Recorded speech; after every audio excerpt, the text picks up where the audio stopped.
back to the How Long to Beat podcast, a podcast made by members of the community for members of the community. My name is Matt, and I am with my co-hosts and friends, Leah. Hello. And Roy. Yow! Hey! Jeez Louise, dog. We also have another person with us here today. We're switching it up a little bit.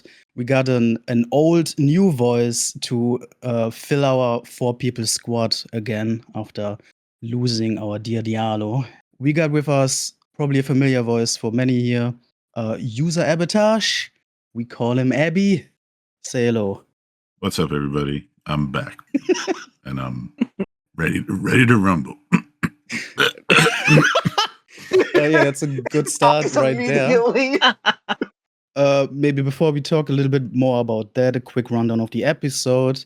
We will, of course, as usual, talk about the video games that we have been beaten, retiring, and playing recently.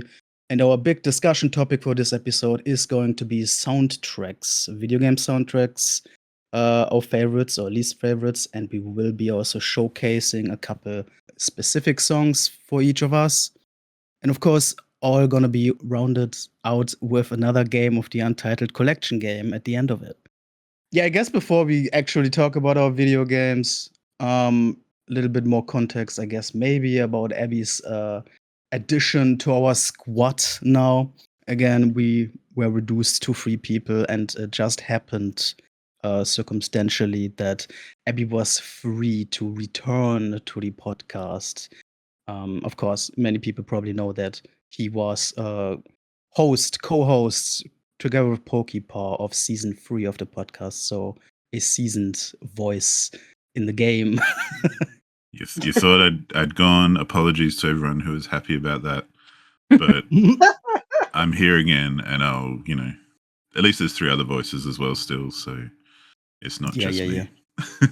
Lots of yapping. And hey, he can see what a mess we've made of the podcast in his absence. Exactly, yeah. This is a humiliation ritual where we bring the wise man to his ruined creation. Papa's back to check on the kids. There you go. The world's first instance of pod cucking. Oh, Jesus fuck.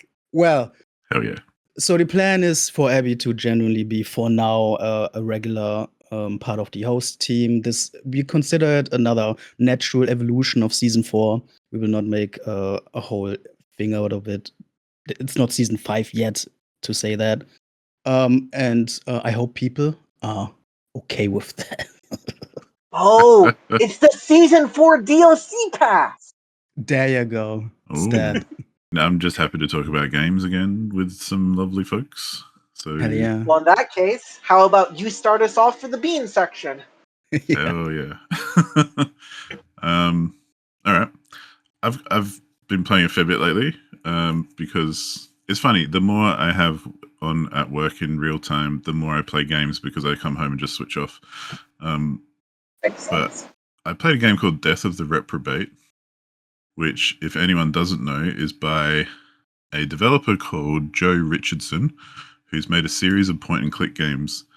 Other ones have been Four Last Things, or The Procession to Calvary, or his first one was called The Preposterous Awesomeness of Everything. And he makes point-and-click adventures that are all the graphics and everything are like Renaissance paintings, and they're kind of set in that era. So he takes characters out of the paintings and like animates them and stuff, and they're really, really silly and they're really, really funny, and I love them. And it's kind of like playing a Monty Python game in a way, if there was a Monty Python game. Yeah, I could see that. But yeah, Death of the Reprobate is his latest one, I think, from like 2024, and I finally got around to playing that, which was awesome. And it's just as ridiculous and fun as the others. I've also got around to playing Surge 2. It was on sale not so long ago. I picked it up for like $3 or something. And I enjoyed the first Surge. I don't know if any of you guys have played the Surge at all. No. I don't think I'm familiar. It's like one of the first Dark Souls clones that was like a big deal. Oh, yeah, I remember that one. I didn't play it, but I remember. Yeah, it's basically sci-fi Dark Souls. And it kind of plays as well as that as well. Except in this one, when you're fighting dudes, you kind of select limbs and or their head or something that you target, and you cut off limbs to basically get that piece of gear. So your gear is broken down into like arms and torso and legs and stuff. And to get their gear or their weapon or something, you have to kind of target that limb and kind of cut it off as you kill them. So a bit of like Dead Space, Fallout New Vegas kind of energy. Oh. 2 games I haven't played, yeah. There you go. I get the Dead Space part. But yeah, Surge 2 is basically just more of the same from Surge 1. It didn't really change it much. But it is a typical kind of Souls-like, as in, you know, you explore the map, you unlock shortcuts. They're actually really heavy on shortcuts in Surge. Most maps and paths kind of do wrap around a lot. There's only a few different areas, but there's lots and lots in those areas. There's lots of different enemies and stuff, and lots of bosses and things. Yeah. If you liked Surge, I'd say play Surge 2. It's a cheap, easy one these days to get into. But I wouldn't necessarily rush out and, you know, pick them up if you're a bit on the fence, if you've seen a trailer or anything. At least at $2.99, it's a pretty cheap risk. Yeah, you'll definitely get the hours out of it. The downside to it, I guess, is sometimes the enemy variety can be a bit lacking because most of the enemies are humanoid kind of humans. Oh, yeah. Who are, you know, mech'd up and stuff. There's some like robots and things, but most of it's, you know, humanoid kind of stuff. So that they changed it up a bit more in Surge 2 than they did in the first one. But yeah, it's good if you like it, which I guess is a bit of a dumb thing to say. It's good if you like it. That's a great recommendation. These are words have never been spoken. Yeah. What I will recommend is one called Mini Murder Mysteries. If you like logic puzzles, this game is awesome. It's just a dinky little game where you basically get a bunch of clues around a murder, and you get some statements from some witnesses, and one of them did it. And you basically have to put together the clues and figure out who did it. And you've got a little matrix that you can put all clues into and record different words and things that you can then put together the story of what happened. And it's really just well put together. It's a little game, kind of like it says, it's called Mini Murder Mysteries. But it's really well put together. It's, you know, very clean and tight, and there's some good, you know, head scratches in there here and there, and the presentation's really nice, and it's just, you know, a good little logic puzzle game. So definitely worth it if you're into those sorts of puzzles. Yeah, that might be interesting for me as well. I'm gonna mark that one down. Yeah, it's a good time, and I've been getting into a lot of like detective-y mystery games lately. Just you know, searching my backlog. You're getting for into them. that part of your old man era. Yeah, I'm getting Hey, all I've been gumshoe. there, so. Welcome. I mean, we're all entering our old man era, really. Fair. Well, if you want old man era, my next game, I don't know if you guys saw, there was a game that came out which is called like The Librarian or something that recently, where you basically had to stack books on shelves. Yeah. So there's No, I a didn't very see similar that. one called Supermarket Chaos. Oh my And you God. basically, it's a supermarket, but all the products have been thrown off the shelves and they're just lying around on the ground. So you've got to pick up things and put them on the right shelf. Goodness. It's actually kind of addictive and fun. Sure. And I've played the Librarian one too.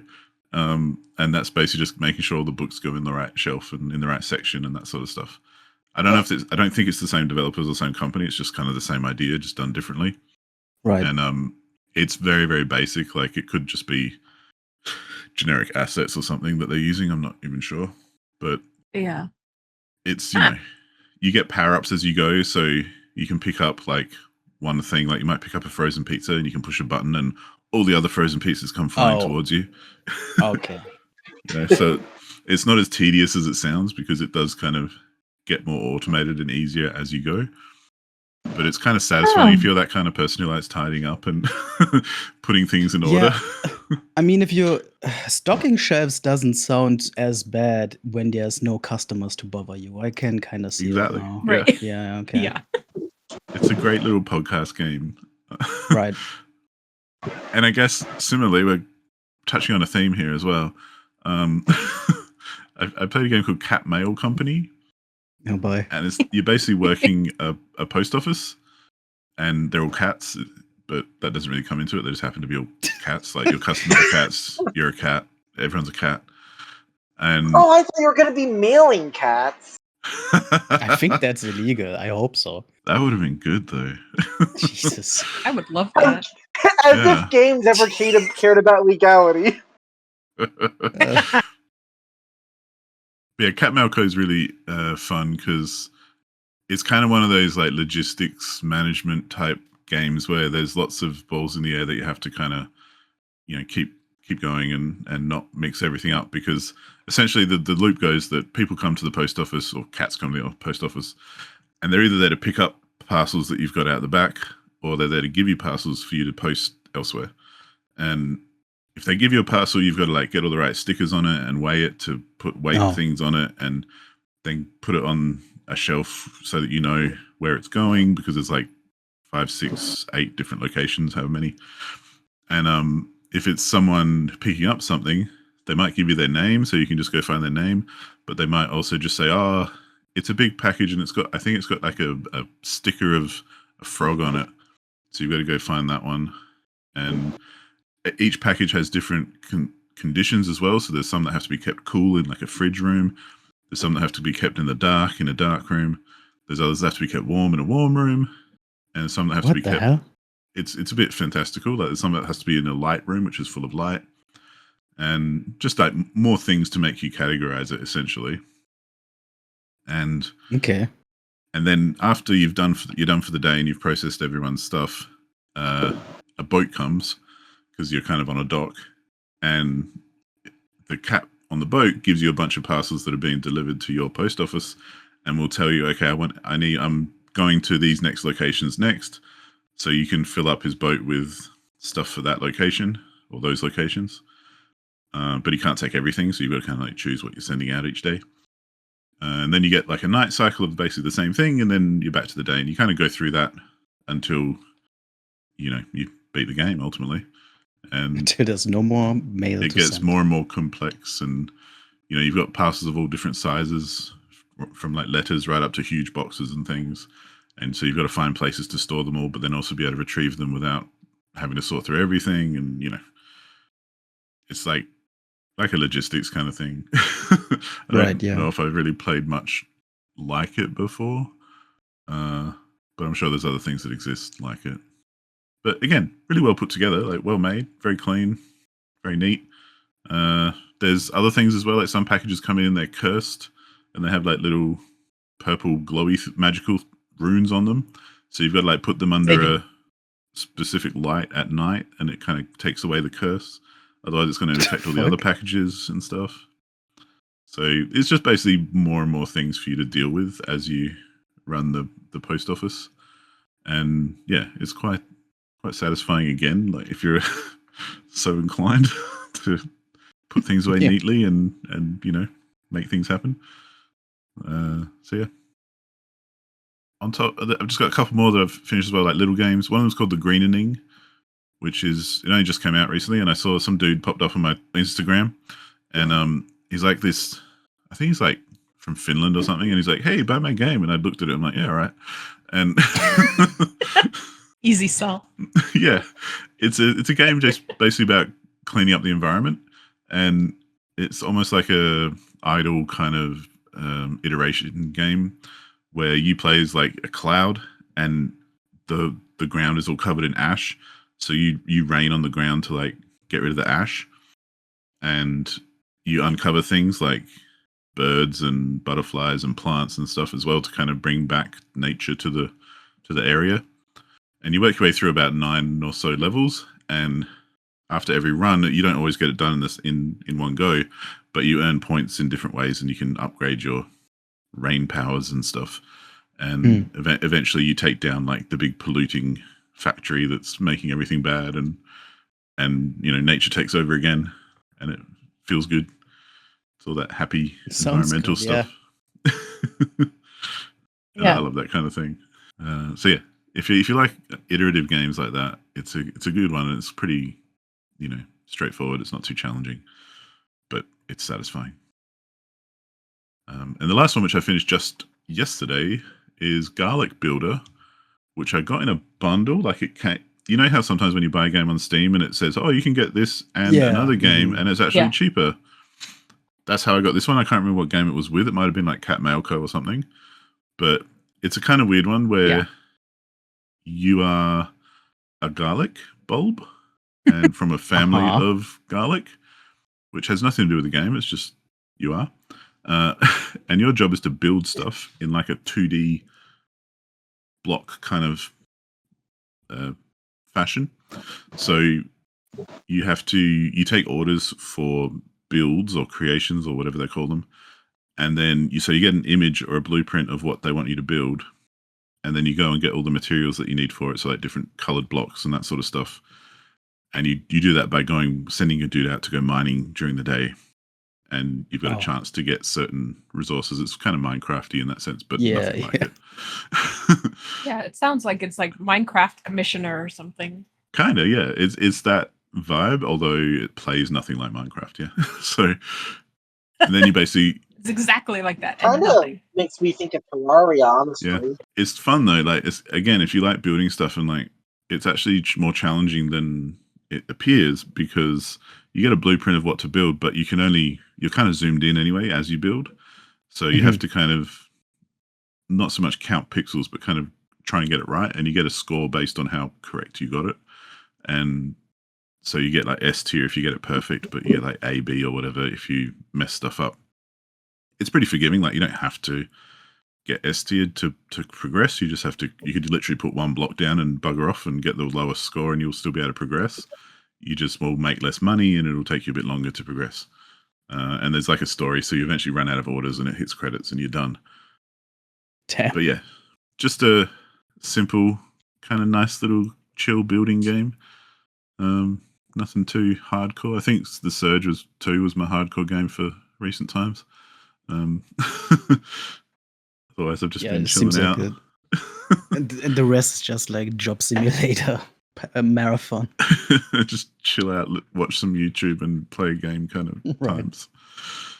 But yeah, that's what I've beaten recently. Okay. Leah, I would actually really like to hear what you have to say about this game, because I remember playing this years ago as well. Oh, yeah. So I want to say it was already on my wish list, and then there was some sale or something, and I remember you mentioning it in the I think it was you in the Discord as like a recommendation for people to get it as like that must be an eternity ago. Yeah. Yeah. So yeah, I have beaten Birth on the Switch, which kind of a quirky little puzzler escape room sort of game. It had me hooked just by the logo, because like I don't even know what they're supposed to be. They're like humans, but they have ears, like animal ears, and then but they're also like skulls because they don't have eyes. Everybody's sort of like decaying in their world, but they're still walking around. Some of them have bones showing, but some of them don't. And I'm like, I don't know what's happening here. It's just very macabre, but also like so artistic and aesthetic. I enjoyed that, the aesthetic of it. But yeah, basically the story is you are an inventor or some sort, or you're like Victor Frankenstein, where you're tasked with like collecting bones and organs because you're creating like, I guess, a partner. So basically you have the whole street available to you, and you just got to go through everybody's like apartments and the businesses and try to do all these little like escape room puzzles and logic things to find bones and organs that you're collecting. It was a short game. I want to say it was like about 6 hours or whatever. Very unstressful sort of a game. But there were a few puzzles that were stupidly obvious what they wanted me to do, and it was just kind of like, that's almost like offensive. That was just like, yeah, obviously this goes over here, duh. But then there were a few. There weren't as many as I expected, but there were like 3 or 4 puzzles that I just could not figure out, and I did have to look them up. And I was like, man, I don't think anybody was going to get that one, but okay, sure. And then, I was able to get through it. But it was a good game. I'm glad that I played it. And there's a lot of fun, just art design, and also just the puzzles that they had were kind of cool. Like, I've never played a game that had like such interesting designs for the world. Like, I just want to know more about the Yeah. world, less about what my character was doing, really. But yeah, that's the one thing that I've beaten. Yeah, it's It reminds- definitely an artist's game. Yeah, you go Reminds ahead. me Yeah. of I'm blanking, of course, but that series of games where it's like lots of different related kind of surreal puzzle games. Are you thinking of the Oh, Rusty man. Lake Yes, and whatever? those ones, Yeah, that the sort Rusty of thing. Lake games. It aesthetically looks kind of similar, but like it could be in the same universe even, but Yeah, I a could little see bit that different. Mhm. for sure. Yeah, which is a good thing, thought- a very good thing. I forgot that you are collecting the bones in the game to create a partner. That completely faded off from my mind. I do this game though. I played this years ago when I like started my current job at the place, and I remember the other coworkers asking me what the fuck kind of video games I play, because I'm a weirdo to them anyway.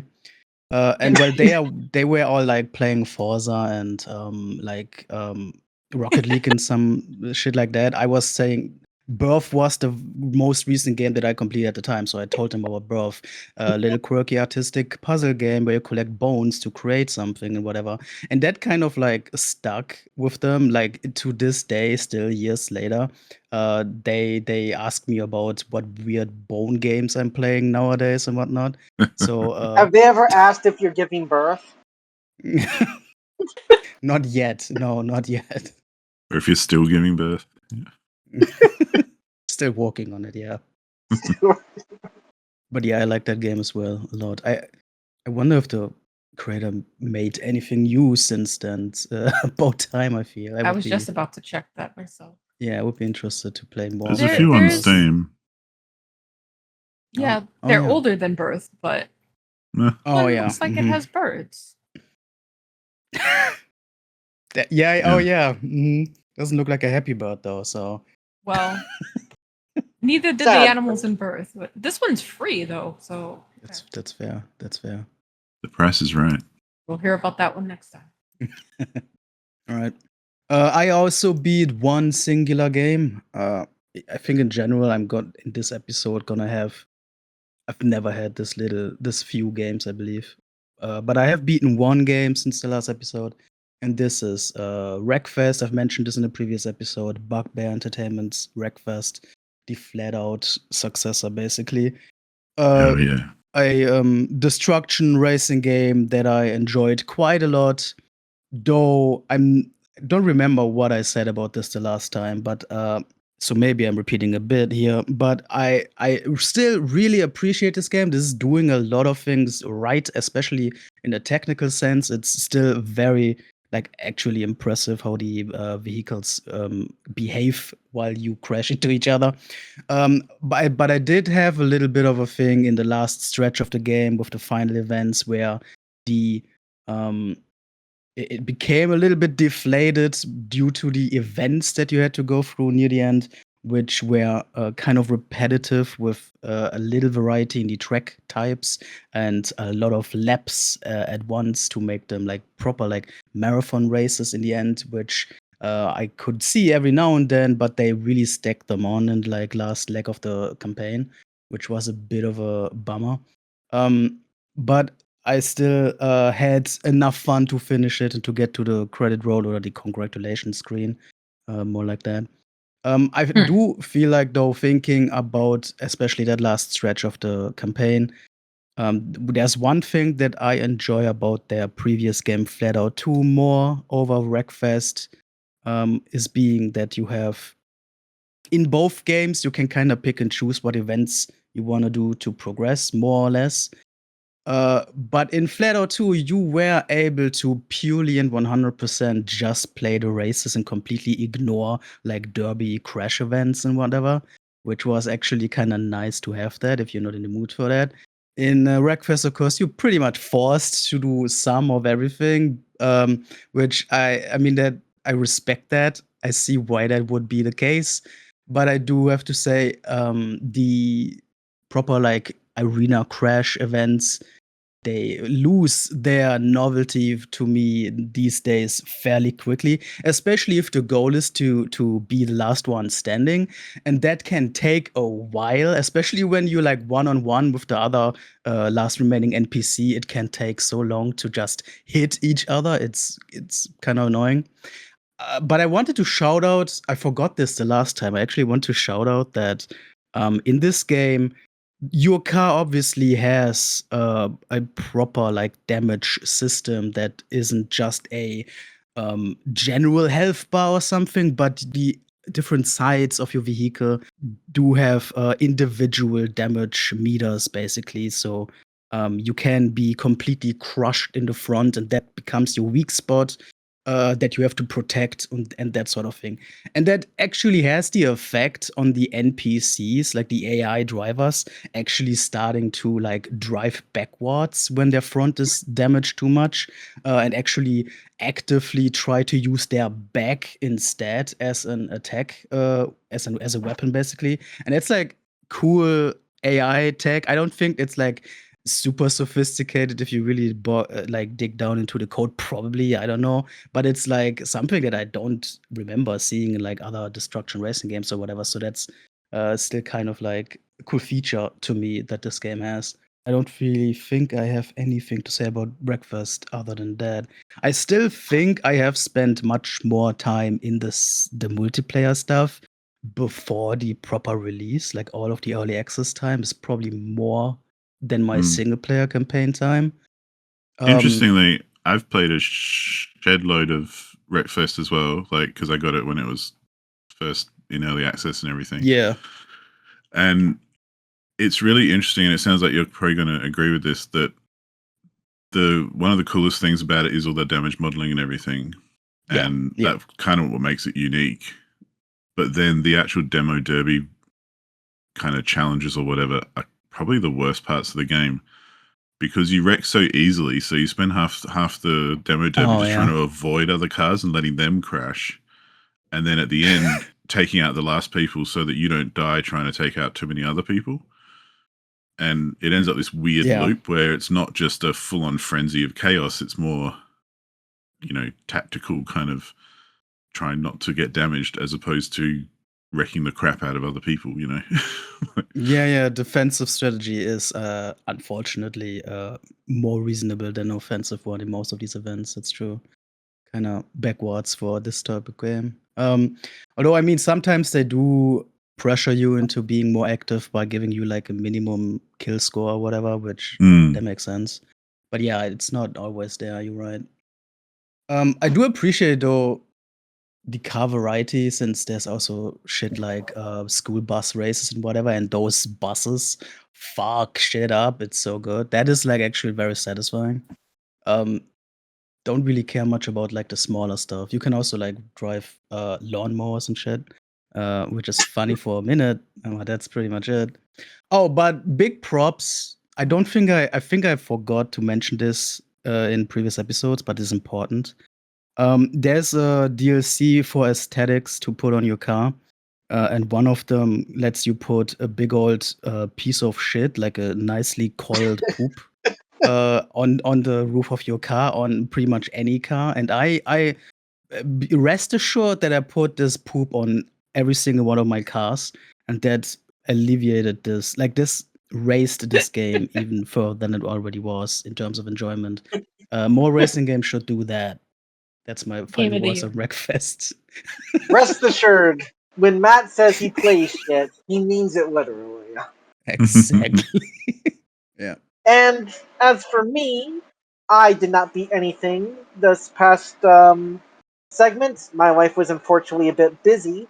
And guess what, viewers? I also didn't retire and pause anything. Crazy. So, who wants to start that segment? Not me. Never mind. No, I'll take this one, because I just talked about a good racing game, and I can talk about one that I didn't like now. The first thing you say is not you, and then you instantly flip before anyone else says anything. I changed my mind. I play it fast and loose, dog. So I played and retired Daytona USA Championship Circuit Edition on the Sega Saturn, which I also believe is the first ever Sega Saturn game I've ever played, probably. But this is the result of, I think by now a full year ago, I mentioned that I went to a real arcade place and played a Daytona USA cabinet. Oh yeah. And I spent, I think, like $15 on that and didn't win a single race. And ever since, I've been meaning to actually try a proper console Daytona to see if, for one, if it's like any easier, and number two, of course, to actually get shit done without like losing physical money, because that sucked ass.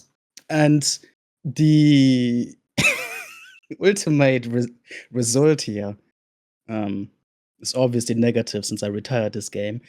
Surprisingly, Daytona USA on the console is not really much better.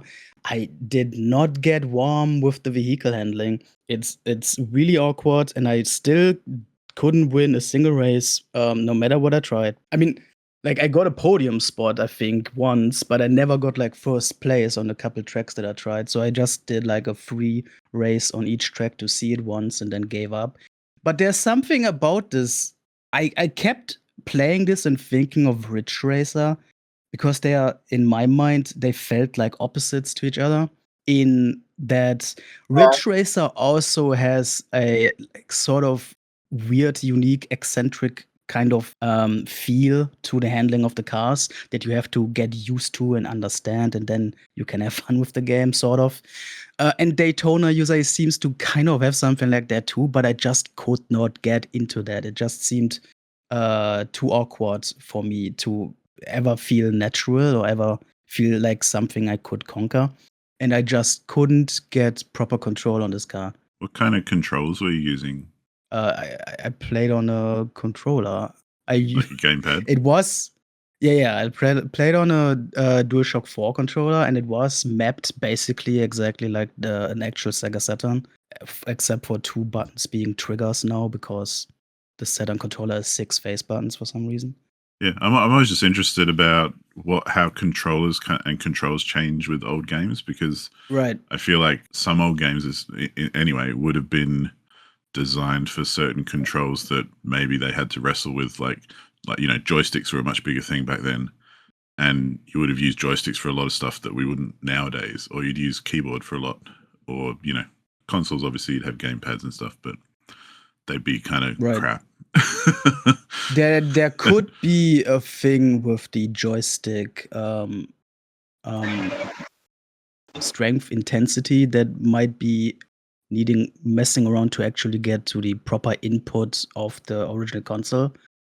That would be my only theory. I would like to say something. So I've played this game, but not quite. I played Daytona USA, but not the Championship Edition. I would add that I also had a lot of issues with handling in this game. Okay. I found it very inconsistent, and I found the slide intensely slippery, and when you're not sliding, I found it really tight, I guess would be the correct word, where I'm trying to think of like a natural word. I've heard multiple people say that the controls in the Sega Saturn version are different from the arcade version and kind of messed up. So yeah, well, I sucked at both, so what am I gonna do with this information? Well, I'm more saying that that could be a factor. Obviously, but in the arcade, like you use the wheel and stuff. You get what I mean? Yeah. But this was a game I did not like much. I know a lot of people enjoy Daytona USA. I get it for the vibes. But I found it obnoxious to control. I didn't think the horses were all that interesting either. Yeah. I think most of the appeal probably comes from like people like me who did play it in the arcade like when it was new, and those like multi-cab setups where you could play against like 6 friends and race them in real time in a little, car seat with a wheel and everything was just the coolest shit. And games like this or Sega Rally or those sorts of games were probably not the best racing games, let's face it, but because you could play like multiplayer in the arcade, that was like the appeal, not the actual game itself. I mean, I enjoyed Sega Rally though, actually. really looks sick. I want to play that someday. It's good. I like it. I wouldn't say it's like the best racing game ever, but the controls I feel are better than Daytona USA. Yeah, I believe Yeah. that easily. Daytona was special. I think So I think one thing that makes Daytona USA stand out, it does have really, like, especially for the time, good graphics, and the soundtrack Sure. has a very big personality. yeah, that is probably fair. I mean, it is definitely. It's not like I'm not sad about this. Not all the retro experiences can be bangers. I'm actually surprised of how many of the old racing games from that era I have actually enjoyed. So it was just about time that I find another one that just doesn't work for me. I'm just a little bit surprised that between arcade and home console port there wasn't much of a difference at all for me for the game feel. That's more surprising than anything. But yeah, I'm not. It's fine. I'm glad to have tried a Daytona proper now in any way that I could because that is such a famous franchise, just by name at least.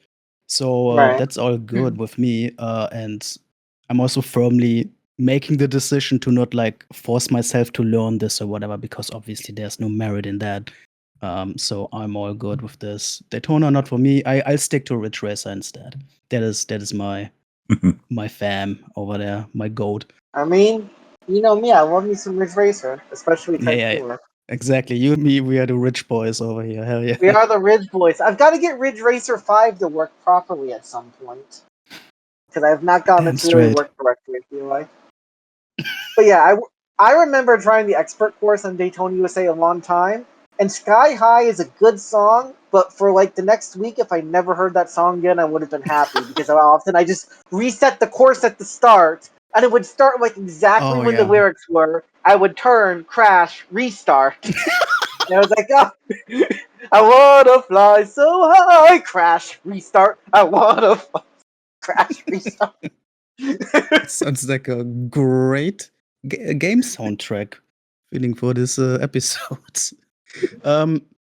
Yeah, so that's the one game that I retired. So whoever of you wants to continue, be my guest. Really? Okay. Well, I'll start. Or continue There we rather. go. I finally have uninstalled Hairdresser Simulator. I had forgotten I had installed this, and somebody mentioned it in the Discord. Or maybe not. Maybe they mentioned something else and it reminded me of it. I don't know. But the campaign wasn't really pulling me, so I tried. There's like a sandbox edition version section of this game, and so I went into there, razored a bunch of people's hairs, and dyed their strands in all different crazy ways, and tried to curl their hair. And apparently, much like in real life, if you don't have curly hair, it's very hard to curl your hair. Because the person they had given me, like, they were just like, oh, just random customer, whatever.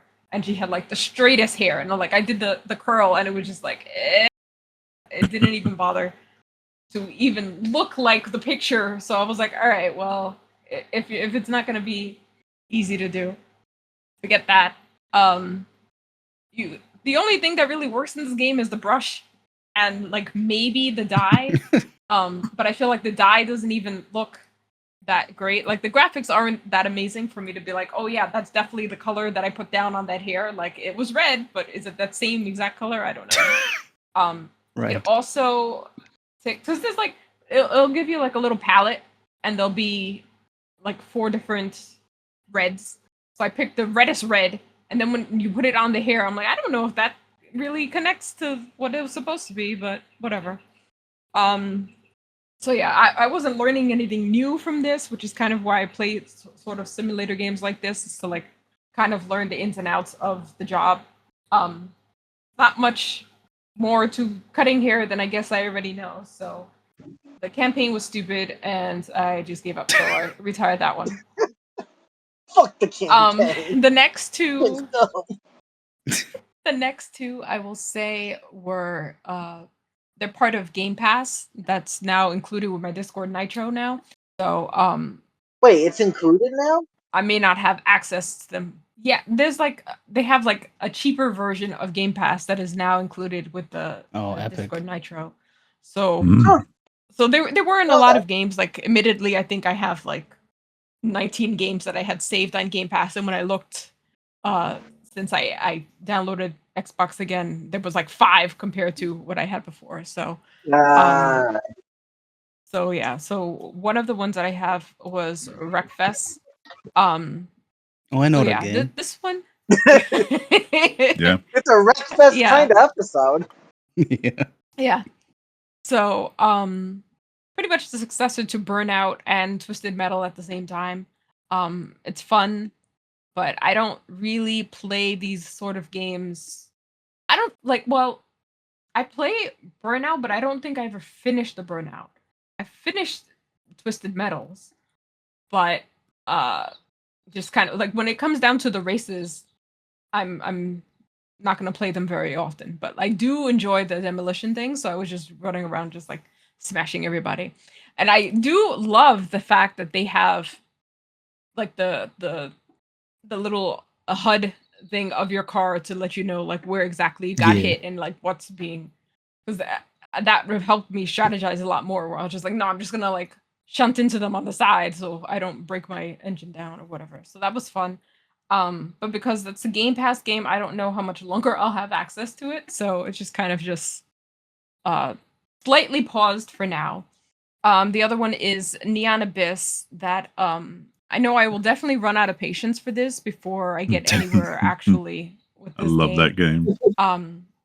It's so this one's probably more of a hard retire. There's something about roguelikes and the resource management and trying to figure out everything that's going on in the same screen. Like, it's like, oh, here's your special item, but also shoot these people, and also you have to like, it's like sort of like a twin stick thing too, where you have to like run and gun and jump at the same time. And I was like, there's too much going on the screen for me to enjoy this and, you know, actually finish the game. So it's fun in short spurts, but I don't think I will return to that one. Yeah, so that's the a hard retire probably. But Wreckfest I may come back to. You definitely need to like dedicate yourself to a game like that. It's like Binding of Isaac in a lot of ways, where there's loads of like different items and stuff you got to learn, and if you pick up the wrong one, you could just fuck yourself basically. And Yeah, I can see that. Yeah, it's a good game. Definitely not a game for old And- men. With the too much on the screen, I very much feel that. I couldn't do that either. Yeah. Well, as the old man, I loved it. So you know, what did that say? Fake old Maybe man. you're not as old as you thought. Yeah, Mm. it's just a ruse. You're only as old as your Steam catalog. Oh no! Oh, don't say that. Fucking old man. Yeah, You're ancient. I think I'm up to like 20 years on my Steam. I'm card. turning to dust on stream. 21 years. There we go. Goodness. I retired one game called Outhold, which is fun on the surface, but it got really, really grindy. It's a tower defense game, but it's like a roguelike tower defense. Ew. So you get a simple level, and you progress through lots of different levels, and you get different towers and stuff, but you upgrade them between levels, and you unlock different towers between levels and stuff based on your points and how much you've advanced and that kind of thing. So it gets, you get more powerful as you go on, but it gets harder, of course, and all that kind of thing. And it got to the point where basically after each run, I was only like maybe unlocking one little advancement on a tree of like hundreds of things, and it didn't really make the difference. So I'd have to do another run to earn a little bit more gold, to unlock a little bit more of an advancement, to then do another run to do it. And, you know, it just ended up being a real grind to just kind of get through and all that. So that's why I retired it. And I'm not a huge tower defense kind of person anyway. So yeah, that's all I have to say about that. I guess that game was holding out on all the fun or whatever. Hey. Hell yeah. That brings us to a playing section. Actually, Roy has something on the list here, so please tell us something about the games you've been playing. I shall. First off, it's back. Wordle, bitches! I have not lost since last time. I think my streak is like 68 or so. I'd have to pull it up to check the exact number. But You neither 67 or 69. How disappointing. Yeah, I don't think I've hit either of those. Let's see. Should have timed that. Oh, it's 60. So you know what? It'll be Oh. 60. It'll be 6-7 in the next week. So, Thank God. you know, by the time you, the listeners, are hearing this, rest assured, 6-7 will be achieved. But you know, not much to say there. Tabletop Simulator, the usual stuff. Civilization 4, the AI Survivor thing I watched, had its championship game not last Friday, the Friday before. You know, whatever you want to call it, 2 Fridays ago, whatever. Where it was a surprise win by King Ramses, the man in gauze. I didn't see that coming. No, I don't think he did. I finished, I believe it was second in the overall picking contest, which made me feel pretty good. I'd say I got a bit lucky on multiple games, but, you know, we take those. That's what matters. And then I just kind of was playing a few games of it, because it got me in the mood. I'm also going to be running one of the alternate histories for that, where they kind of run 20 of the same game over and over to get an idea of, over the long term, what the game might normally play like. Wow. So, it doesn't take as long as you might That's think. some nerd shit. Okay. I mean, Hardcore. what do you think? Where are we at? Yeah. But I mean, I'm not playing. I'm just watching the AI play, which doesn't make it less nerdy, but does That's mean the it goes future. faster. Yeah. Yeah. In the future, we will not play video games. We will watch them. Yeah. Yeah. Exactly. I mean, that's kind of now, isn't it? And then I mentioned this last time, but I'm playing a Soul Link Nuzlocke with a friend. We advanced a bit further on. We beat Roxanne, no problems, which isn't really surprising. We beat Brawly, he's always pretty easy, not surprising. We stopped right before Watson, which in Nuzlocke is like one of the really major encounters during the game that can mess you up because he has 2 fully evolved Pokemon pretty early. He has a self-destruct, which can just take out one of your Pokemon really easily. And then it can just like mess up your run past that. I don't think it'll be that big of an issue. There was a really funny moment where my friend accidentally canceled the evolution of his Marshtomp because he wanted the animation to go faster, which means he missed Mudshot, which is one of the critical moves to beat Watson, but don't worry, it's fine. We're all good. Oh, thank goodness, yeah. But yeah, I'm just enjoying that with a friend. And then finally, you know, something I'm sure everybody here is interested to hear me talk about. League of Legends, which I am back on that shit again. Partially because I actually do watch League of Legends competitive esports. That is something I do. MSI, which was their big international tournament, was like over the past 2-3 weeks ago, which was actually, it was very exciting, by the way. As you may have guessed, I'm a huge sports guy, so unsurprising esports appeals to me. Yeah. But there were a lot of really close series that went the full best of 5 distance. EU and NA did better than normal and expected. It was really exciting. NA almost went to the finals even. There was some really just crazy fights. So I've been playing some League of Legends. I got backed into ranked a little bit. Not a lot, but I've been playing some ranked. I was happy to know that I got placed into Bronze 1 already. Considering I haven't played much for like 4 years, and that was Holy around shit. where my peak was before. So, because of that, I suspect I'll go up more, because back then I was playing at 30 FPS. Now I just kind of need to get used to actually playing again. Look, man, sometimes you're just on a laptop, and you don't have much else to do, and you're like, fuck it, my computer only gets 20 or 30 FPS on League of Legends, but I can play it. Yeah. I mean, you get flamed by other people either way, probably, so... Sure. I mean, as I've said before, you really don't get flamed as much in League as you might think, quite frankly. I do think that is overflow. I don't believe it. Well, there's only one way to find out. It's still pretty sweaty, though. And I would say sweaty. I'll also say this. In a bizarre way, you get flamed more as you go up in rank, which is kind of weird, but it does make sense when you think about it. No, yeah, I Yeah. You believe get more it. sweaty tryhards. But Yeah. you'll get some, but I would say it's much rarer than. I mean, and to be clear, when I say much rare, you're still gonna have a happen. But like, I think some people act like every other game is a flame fest. I'd say maybe 1 in 20, something like that, to get any notable level of flame. Maybe you're That's just that surprising. good and no one flamed you. See, you'd say that, but Yeah. my teammates can get flamed by other teammates. Oh yeah, that's the best kind of flaming. Yeah. Like Yeah. when my Yeah. lock went 0-18-3 in the mid lane and everyone was flaming him, and somehow we still won. And I don't know how we kind of won, frankly. But I our have no bot idea lane what that misfortune means. just was like, fuck it. He died 18 times, never killed Oh. anyone, and only helped in 3 kills out of like 60. Yeah, it's better than nothing. That's true! Cheating. Can't argue that point.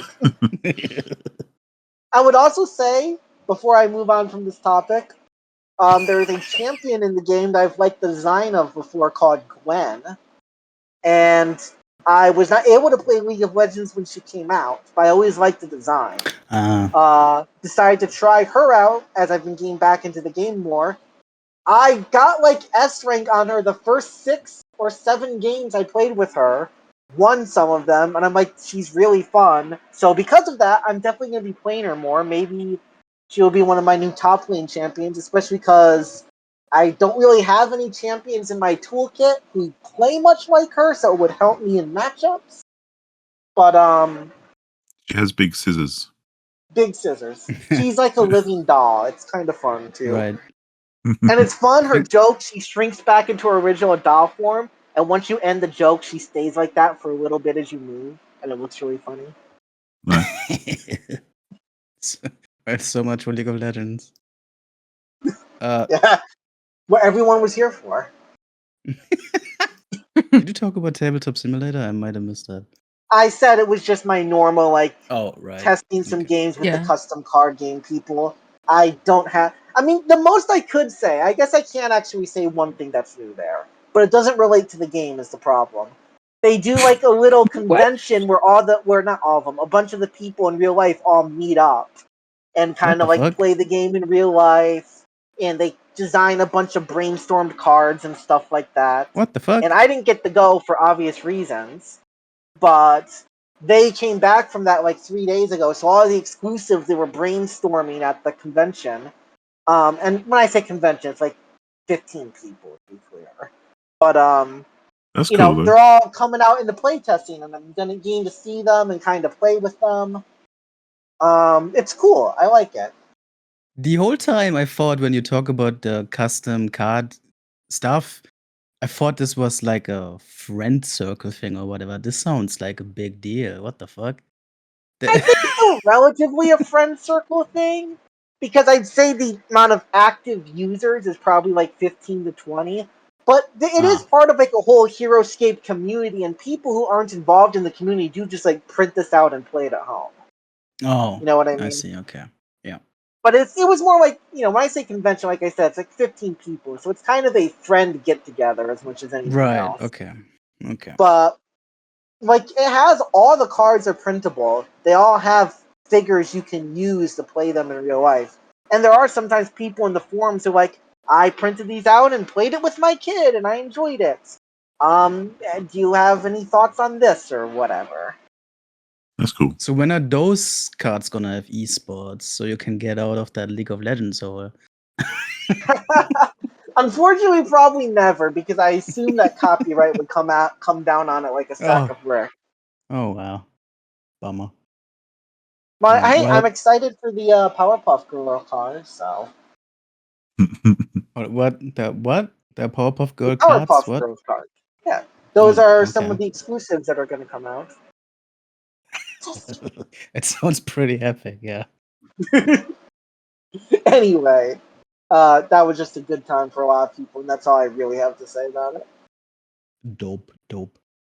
I got one game that I've been actively playing since last time, which is the co-op game in sync that I've been playing with my co-op partner. I've mentioned this last time, and it's actually surprising that I am still talking about this because this really has become like a lengthier game than I expected. I think, I mean, we have played a lot of these co-op puzzle games in the past couple years.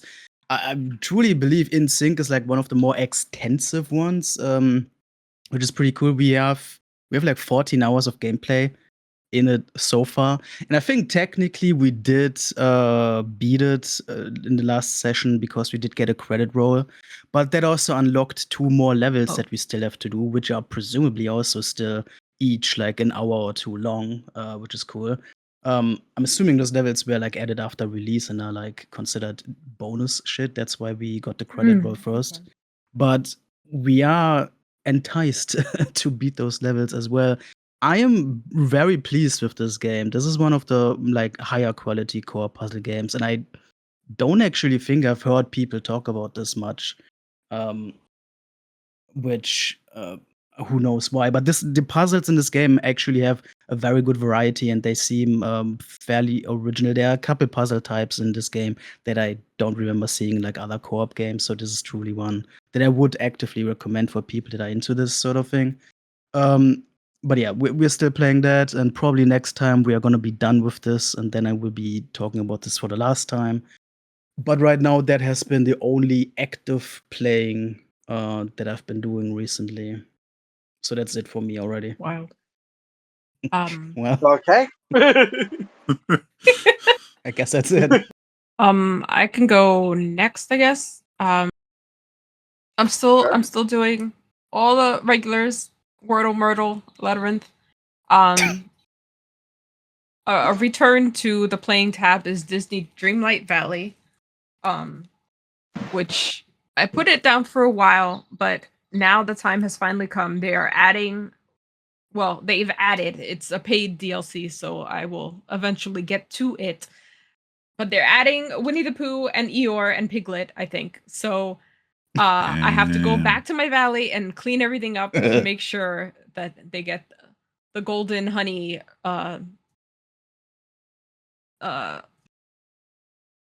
so when they show up or whatever. Dope. Yeah, so I don't know when I will get that paid DLC, but as far as I know, that there's a lot of other quests that have just rolled on since I thought I had finished the story, and apparently there's more to the story now. I did get the credits when I played it, so I assumed I was done, but I guess now they figured out how to add more to the storyline.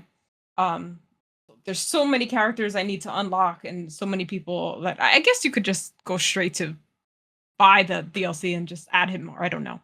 But I like to make sure that I get like 10, like level 10 on friendship on everybody, just so I can have like the best thing. They've added stuff with like the little pets that follow you too, that they'll collect stuff for you, which has been like amazingly helpful, because like I used to just, be harvesting stuff and then it would just like fly all over the place. And I was like, I don't even know where that went because the camera wasn't, in the same direction. And then I have a little crow and he'll just go fly and he'll go get it for me. And I'm like, this is great quality of life changes that they've added here. I love this. But also that does mean that my inventory fills up really quickly. So I'm constantly, I have like 30K of whatever their currency is. It's like so much money I don't know what to do with. So I'm constantly going over to Goofy and selling stuff. But finally cleaned up all the like trash that had shown up on my valley. So now I just got to do daily quests and sweeten everybody with their daily gifts or whatever, all that bullshit. So daily gifts. These people are spoiled. Jesus. Yeah. Well, that's why like a lot of the times I think that there is like a tier to the gifts. So like you can give people stuff that they love and then they're like, yeah, I kind of okay, whatever. And then there's stuff that just like, oh, cool, whatever.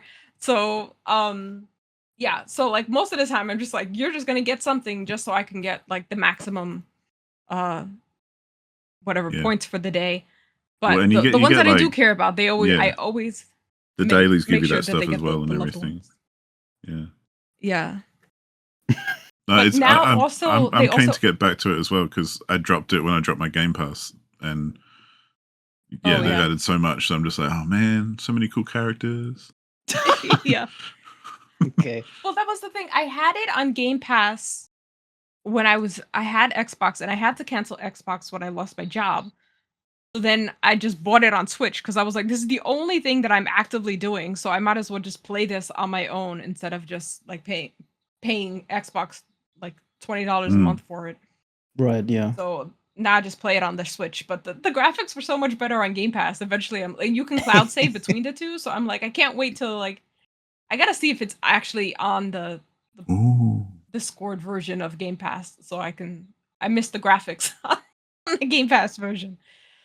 But they also added in your inventory now there's like a little icon so you can tell if something is like a daily gift or whatever.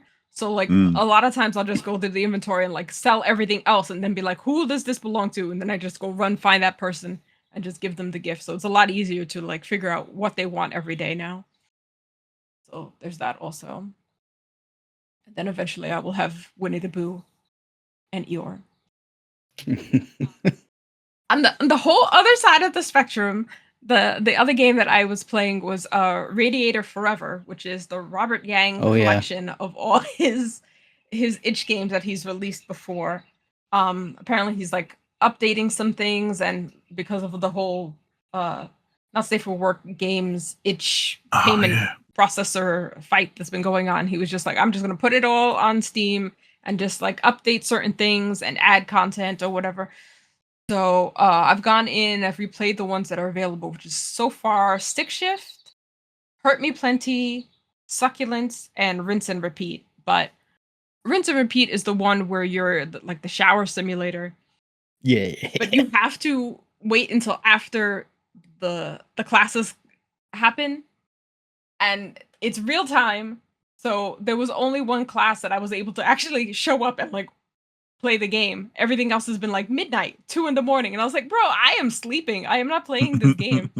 So I have to wait until the schedule refreshes so I can see when so I can actually finish that game. I think I did 2 classes so far of that. Or I guess 2 after class showers so far. But yeah, eventually he's going to add all the other stuff that is on itch, so it'll be nice to just have everything in one place and not just have to. Also, you get achievements for finishing them, so that was cool. I love that now I have achievements for these things. Not that I care about achievements, but it's very nice to play something for 5 minutes and then get an achievement for it. Sure. That's great. Yeah. Organized Inside is basically a cozy sim. It's basically unpacking. But it has more of a story in that it has like cutscenes. There's like visual novel things going on in between. So basically they're given like a bunch of items. You have to arrange them, and then they're like, okay, now here's the full room. Now you have to reorganize the whole thing. It's cool. The only thing is, I will say I should have paid more attention to the logo, because the actual plot of the game is that you're playing a stray cat. Every level, there's this little black cat that's hiding in one of the items or whatever, and has to be like part of the thing that you're putting together or reorganizing the space. And then every cutscene has to be the stray cat left and went to somewhere else. And I'm like, oh, I'm the stray cat. I'm playing this cat. You're making me play a cat in this game. So horrible. Oh no, you've been forced to play a cat. Yeah. Secret stray. Yeah. That was the very first one. You're like putting items in a car for like travel or whatever. And then the cat was there, and I was like, I'll just leave the cat behind. We can go. And they were like, no, you need to have everything in the car. And I was like, but I don't want the cat. Just leave the cat. I'm the cat. The cat has to be there every time. Oh my god. Is that why you wanted the male cats earlier, so you can mail them out of the game? Yes! There was a section where you were moving, and I was like, what if I just leave him in a box? He's packed, and I can just go. But no, they wouldn't let me do that. So Jesus Christ. I was ready to leave that cat like 5 different places. There was one place where there was a closet, and I was like, let's just put him in the closet. Let's just go. Nobody will know. But no, Yeah. did not let me do that. You need some cat So- mail co Yeah. just to add to the So yeah, injury. the cat player knocks this down about 4 points for me, but otherwise it's like 20% of the way through ish. Because I think it's like a 6-hour game, and I'm like 2 hours in or something like that. So far it's good. It's less frustrating than unpacking. Unpacking had some problems with the story, and I understand why it went the way that it did, but we'll see. Because this one it has more of a story and also less of a story, because each one is just somebody else that they're talking to. So it's like the person from the first level is talking to the person from the second level, and then they're talking to the next level person. And I'm like, okay, so I'm the cat just following through these people's stories, but they also know each other at some points because they mention other people. So we'll see just how groundbreaking the story is going to be in the end. But the gameplay itself is very fun. My other cozy game, a game about digging a hole. I have been digging this hole for 5 hours, and I'm still not at the bottom. This is funny. Babuki, is that you? Just before you continue, a friend of my co-op buddy, Lala, who has been playing this game as well, and they have been obsessed with it, and their current record to beat the game is 21 minutes. So while you're playing it for 5 hours, just have that in mind. I hope that makes you feel any better. To be fair, Yeah. I took 5 The hours to problem complete is- it. So Yeah, that's I think somebody said it was like 5 hours, and I was like, all right, I'm like at 3, I should be like halfway through. And then I thought I hit bedrock, and then I didn't. But that's my problem, is that I want to clear out the whole thing. Oh yeah. So instead of just going straight down, My friend as well, yeah. I dug out 100%. so I'm just going through, just going around and freaks. around and around. I've maxed out everything that there is to upgrade. So now I've got like 5k money on the ores that I've been finding, and I'm just using the money on my battery and my health, which for the longest I was like, why do I have a health bar? This is very suspicious. When is this going to come into play? Yeah, it comes into play when the hole is like a like canyon, and you're trying to fly back up and you miss or whatever, and you fall back down. Yeah. Big ouchie when you're falling from that height. So Big ouchie. so yeah. So that's starting to be an issue. So I'm starting to use the money on my health as well as the battery. But because it's maxed out, I use, like, most of the time I forget that I even have battery to use until like the critical thing pops up. I'm still having fun with it though, and it is kind of wearing thin, but it could easily be in my beaten tab next time or retired. So I guess to be continued on where that's gonna fall next. I'd say you probably don't have podcast. very far to go. Sounds like you'd be pretty close. Yeah, that's what I thought the first time I found this money stash, but yeah. But yeah, I'm assuming it's got to be. I've hit the lava, so at that point, we'll see. You might have a bit.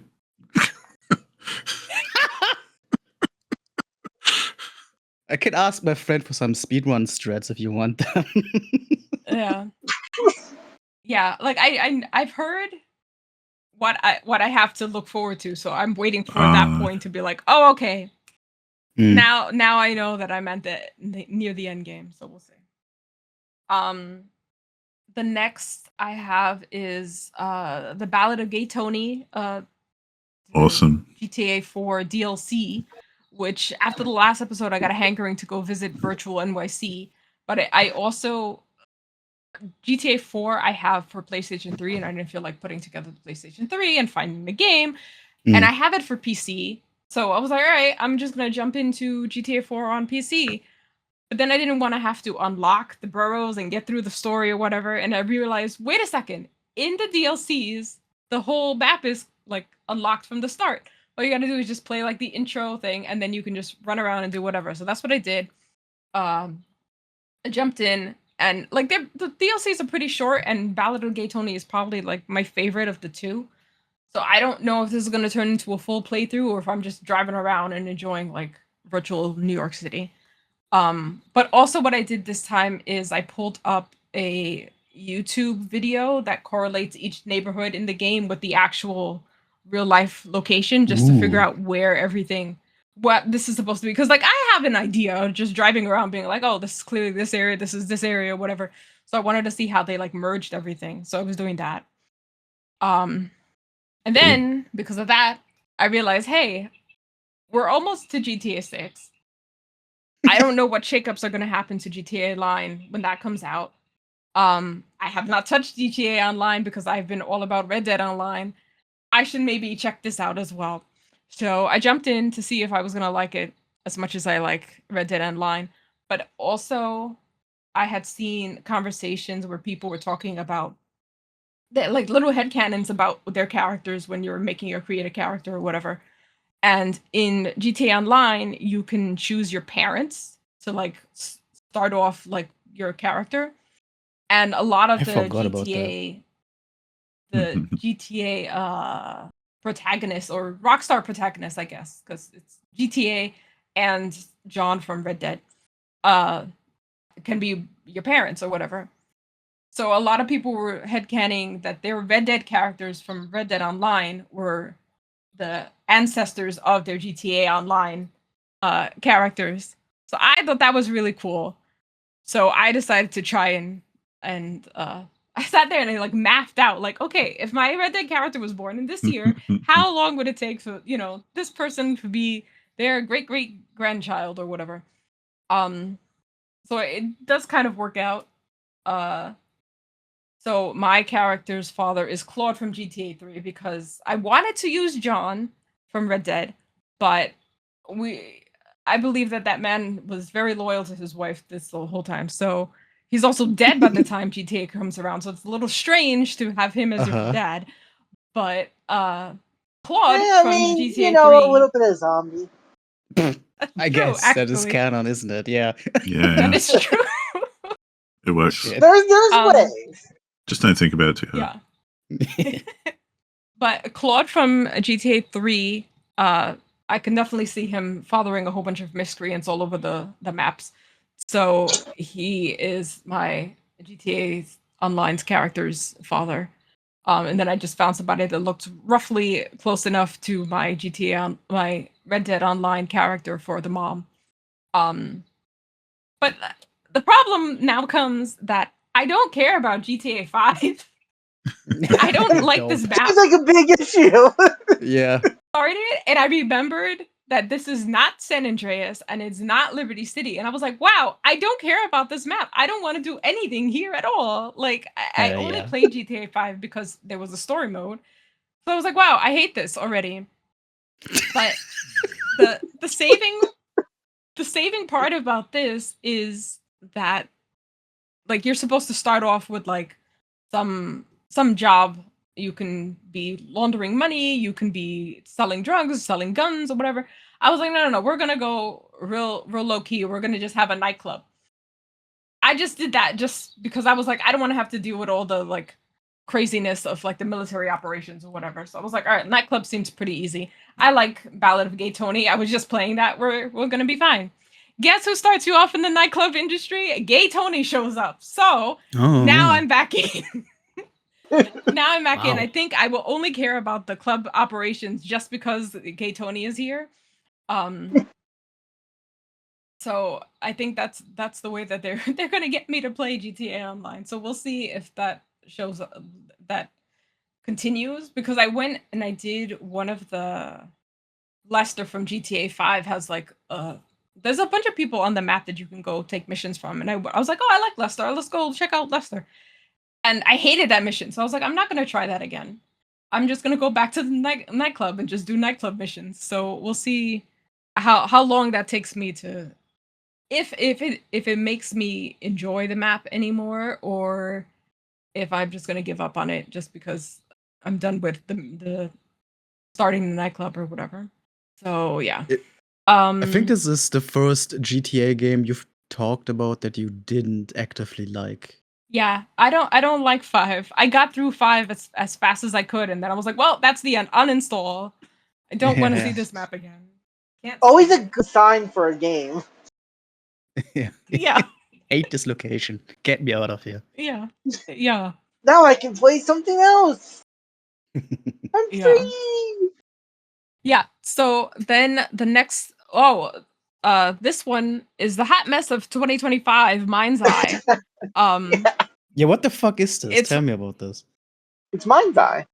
it's basically a GTA clone, but it was so terrible that for many different reasons, the dev behind it is like off the wall crazy. He keeps saying that the reason why it did bad is that there was like some internal like leakage that was happening, that they were like trying to make sure that the game didn't do well or whatever, and that's why it didn't do well. I was like, it could just be that it's a sucky game. Like, it happens. Yeah, they were like accusing Rockstar of like leveraging the journalist media to bring down Mind's Eye or whatever. Oh yeah, okay. Awesome. Yeah. When like So one of the there's a lot guys is like a former Rockstar guy too. It looks like a Yeah. cyberpunk knockoff. Well, that's the Oh. thing. He was just like, yeah. I was like, oh, I'm very curious. Not that we need more GTA clones, but I need GTA clones because now Saints Row has been taken from me. So I was like, I kind of want this to do well. It doesn't mean that it has to be like amazing, but it'll be something to play. But according to How Long to Beat, it's only going to take me 10 hours to do the campaign, and it's free this weekend to play. So guess what? I'm going to be doing all day tomorrow. But those 10 hours might not be accurate. Like I'm looking at the Steam description, and it claims to have an ever-expanding game experience with an endless stream of new playable content. So here's the reason for that. Yeah. This game gosh. is supposed to be part of a game creation engine for users. Yeah. Oh, Roblox for adults. GTA Dude, Roblox, baby, we're back. Also, I think they took it down from their website afterwards, so. Wow. Yeah. A good sign. Yeah, when it started, when it booted up first time, there was like a whole bunch of things. I thought I had accidentally clicked on GTA Online because it was all those sort of like, do this mission, do this kind of thing. And I was like, oh, I'm just here for the campaign. Where's story? That's all I care about. But yeah, even in the game, as I'm playing, I went to the settings to turn on the subtitles because they weren't on at first. And then one of the settings was like, oh, here's like the section for like not mods but like the user content, and I was like, I'm just here for the game. Like I just want to do the campaign. Stop asking me to like play around in your sandbox. Yeah. Man, I love open world games. Game looked ugly as shit too. So yeah, that's that. I also jumped back into Cappy Hockey, which is one of the hockey games I had downloaded when I had hockey fever in the spring. It's not that complicated to finish. There's like 5 characters to unlock, and I've unlocked 3 already. It's just capybaras and other animals playing hockey, and it's like 2v2 hockey, so it's not that hard to finish. Oh, it's a sock pop game. Yeah. So I will be finishing that. Super Hot Mind Control Delete is another one that was on Game Pass that I started to play. This, or rather the first one, really, because this is like the sequel or the DLC of it. I really wanted to play, and I've been told to play on VR. So Yeah. I want to play more of that on VR and not on a flat screen. So I'll probably get back to that at a later date, but I am enjoying it on my flat screen run as well. From all I hear, both games are worth playing anyway because they feel so very different considering the controls you have with each. Oh, okay. So yeah. Yeah, they're definitely very different from everything I know, so I agree with that. And then I have a few mobile games that I was playing. Dope Wars. I got nostalgic in between my GTA crime spree. I got nostalgic for this old game I used to play on my calculator in high school. What? So I found a modern version in the Play Store. So You had games on your calculator? yeah, on the You know, Texas calculator Instrument game. calculator. What I remember the playing fuck? Dope Boys. Good times. Damn. I've been missing out. We all remember the opioid wars. So I really thought that I was gonna like, oh, as an adult, I'm gonna be able to play this a lot better, and I'll, finish the game or whatever. And I played it like 2 days in game, and I was just like, I don't actually care about this more than I need to. Jesus. I feel like apparently Leah this time around repeatedly was just like, you know what? Actually, fuck this. Yeah. So it's still on my phone. We'll see if I get back into it. But like, it's just like a lemonade stand, and I've never liked those sort of games. So like, God. it's fun man. because it's like, ooh, it's drugs or whatever. Ooh, you're going around the boroughs of NYC. But like, I don't care. Enough to But keep dude, playing. Lemonade Tycoon is the GOAT. The OG. Yeah. Gotta deal those lewds. Harvest King is a tower defense mobile game that I've been playing. That you have sprinklers, your soldiers are your vegetables, and like Yeah. basically you're just fighting all the farmers and the tractors that come at you. The eggplant is by far so far the best. I want a whole eggplant army. Love eggplants in real life and in this game. We all love eggplants. But also there's not much else to this game. You just sit there and do wave after wave. It's like Plants vs Zombies, but you're fighting humans. And the other thing I have, which apparently should have been in my retired tab, because I couldn't remember the name of this when looking for it, and I had deleted it from my phone, so I had to go look for it in the store to find it again. So this should really be in the retired section. But Neon Phil, which is basically another version of a game that I used to play on the Game Boy called Quicks. Quick! Which is basically, it's like a little different shapes. In Quicks, it was supposed to be, I think it was just always a square, but you run around the edges of the screen, and you're supposed to just cut across to like make the playing field shorter with a block or whatever. And then you've got little enemies that are flying around after you, and you're not supposed to get touched by the enemies. Yeah. There's 2 different enemies that I found so far. That there's one that's just traveling along on the other side of the playing field, and then there's ones that are just kind of just central. Those are fun because you don't have to be worried about getting caught. You just gotta just keep carving away at the playing field until you've completed it. What's hard about this one is that there's different shapes, so it's hard to tell what angle you're gonna come out of the edge at something. So like you'll be like running around like the shape of a penguin or something, and I'm like, oh my god, at any point this is gonna be a very weird angle to come at instead of just a basic square shape. So I guess I got frustrated enough at that this morning and just uninstalled it, which I forgot about until just now. Sign of quality. Also, I have some PC demos, and I've got a lot of PC demos that I've been playing, but a few of them are notable. So, Light Up the Town is a cozy decorator game. It's like a cozy sim without the actual sim part. You're basically just stringing up lights. I don't know what the story is supposed to be, but it's fun.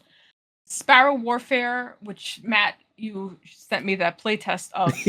Yeah. And an eternity ago. Yeah. I booted it up to see what the hell this was about, and it's basically Rummy. It's fun, but I don't think there's a way in this playtest to actually win the first game. So Okay. I liked it enough that I will continue to wait for the full release. But yeah, because it's basically Rummy. You can either do a run or a set of numbers. It's just Mahjong rules. But there's at no point was I able to discard cards enough that they would give me a new run or a set. Like nothing was coming out at any point that I tried this. So it's fun enough that it feels like this would go really well in my Mahjong / bird game niche. So I will continue to wait for that. Caravan Sandwich was a game that I've really been wanting for a while. So I saw that they had a demo for this, so I wasn't going to play too much of the demo because I do know that I want the game. Sometimes I'll play a game that has a demo just because I want to get like an early start on it. And other times I'll play a demo just to be like, do I really want to spend my full, purchase money on this? But yeah, this was a game that I know that I'm going to enjoy, so I didn't play too much of it. The only thing is, it's basically you're in an apocalyptic world, your sister is missing, and you're just exploring. So there's like no combat, which kind of confuses me because I do kind of prefer there to be some combat in games like this. And also, like, your sister's missing, and if there's no danger in this world, what's the issue? Like, she's probably asleep, her phone's probably dead. Like, Doing all right. she's not kidnapped, she's not killed. Like, I'm not gonna be in trouble just, exploring this world, then she's probably okay too. So, It's fine. I'm not sure if there's gonna be that much to do in that game, but it does look really cool. I like the graphics, the controls are fun. It's just you driving around in your car. I like that sort of thing, so we'll see, when I do get the full game, if that becomes something that I care about more deeply. Also, there's herdling, which is you're a herder to some like weird sheep, llama, animal things, and just herding them around this like apocalyptic world. I have no idea why we're doing this, who we are, where we're going, but I know that there's like 2 other games on my wish list about herding, so I feel like this seems to be an interest that I'm interested. Well, I mean, I like sheep, but Okay. I like sheep I too. I do want to come back to that at some point. So those are what I've been playing. Yeah. I think you definitely won most games played this episode. Yeah, definitely. Yeah, definitely. I had a drought for a while, so I'm back now. Yeah. Back with a vengeance. So seeing you guys put down things like Wordle and stuff, I'm like, yeah, I've been playing New York Times games lately, so I popped that on there. I just reinstalled it on my phone. I need you to know that I actively decide not to put Wordle on my list. I just have that in mind. That's right. Matt is ashamed to show his word off. Yes, exactly. Wordle's actually my probably like least favorite of them because I like playing the strands and connections pretty much every day. My mom loves Connections is fun. Connections, yes. Yeah, it's fun. Sometimes we'll kind of play Connections co-op. Yeah, it's good times. But yeah, I just put that on there because I literally reinstalled it the other day after not having it on there for a few months, and yeah, having fun with it again. Our influence is growing. I've been playing a lot of Middle-earth Shadow of War, which is probably the big one that is the big open worldy game that I've been playing. I really like the first game. I forget what it's called. I always get them mixed up. This is the second one in the Middle-earth open worldy games. That's the one, Shadow of Mordor. Really like that. This one, I'm really on the fence. I'm kind of getting close to retiring it because it's gotten really grindy and it's focused more on the fact that you're building an army to fight the orcs rather than just you doing your own thing. So they've kind of, I think they drank their own Kool-Aid when it came to like the Nemesis system of the first game, which is where there's like a whole army of orcs, and as you kill them, they kind of have vendettas against you and everything, and you can kind of change them as they rank up and all this kind of stuff. And you can kind of possess them as well, so you can get your own dudes in the ranks and all that kind of thing. They've tried to expand that by turning it into this whole army kind of thing, where you're building an army of your own dudes, and there's entire regions that you have to now take over, and like take over whatever fortress is in that region. And so I'm in this kind of loop at the moment where you go to a new region, you explore the map, you unlock things like you do in a open worldy map, but you also have to kind of recruit captains, like orc captains and things, to build up your army for that area, and then take that army to attack the fortress and, conquer the area, basically. And there's like a handful of these that is all that's happening at the moment. And I think I preferred it when it was just you as an individual against all these forces, instead of the kind of bigger army mechanics, because it's not that involved either. You kind of just, once you've recruited a whole bunch of people, you go to the quest marker where you start the invasion of the fortress, and while all your dudes are attacking all the other dudes, you kind of just run past them all and go and kill the head dude, and then you win. So it's not like it turns into a total war scenario or something where you have to tactically, deploy your troops and stuff. It's just like set and forget for the most part, or at least that's how it's coming across to me anyway. It's not that interesting. Whereas I feel like the Nemesis system in the first one was actually really interesting, and they'd built it enough so that it was really difficult, and you would kind of have orcs defeat you, and then next time you see them, they're like, "Oh, you're back, and I remember you, and I'm going to attack you again," kind of thing, and I'm more powerful now, so I'm even harder, and blah blah blah. And that's still here. It's just there's all this grindy stuff as well. So, like I say, I'm on the fence a bit. I'll do a bit more because I do like the setting and I do like the gameplay, but yeah, if it doesn't get back to some like good story soon, it just ends up being take over regions and that's that. I'll probably retire it because there's plenty of other games to play. So, True that. Much like you guys have been talking about Wreckfest so far, I've been playing Wreckfest 2, which is unsurprisingly the sequel to Wreckfest. Oh shit! He's evolved. Yeah. So this is in early access. It came out in early access like not too long ago, I think. And after all the fun I had with the first game in early access as well, I just picked it up immediately because I knew it would be like competent. It's not, they've got stuff in there for early access. It's not like a alpha test or anything. It's just most of the systems are built. They're just adding features and adding cars, adding tracks, adding different race types, that sort of stuff. And they are tweaking things as they go, like tweaking the AI and all that kind of thing as they progress. But most of the systems are in there. And it does feel like very much what you'd expect from the successor to Wreckfest, as in it's very similar, but there's some new modes, there's some new cars, and there's some new things to do. Like they've got what they call suicide races now, which you've got a track, like a looping track, and half the field are going one way and half the field are going the other way. There was an Right. old racing game that did that, and I can't remember its name, but it was cool. Yeah, it's a lot of fun. It's basically you've got half the cars coming at you head on that you've got to avoid while still racing your dudes. And that they're my favorite kind of races in Wreckfest, are the ones with like crossover paths and stuff, so that Yeah, totally. you have to try and avoid actually crashing into dudes. And they've got waypoint races now as well, where it's a bit more open worldy kind of race, where it's just you go from waypoint to waypoint, and you got to find your own way there. So if you're really daring, you can go off road and go over bumps and stuff, but you might hit a rock and then like screw up your car, or you can stick to the road, but it's probably a longer route kind of thing. But they're a lot of fun. They've also introduced a new vehicle, which is a half car. So think of a car, but it's cut off in the middle, and it's just the front part. And What it's just one of those silly ones.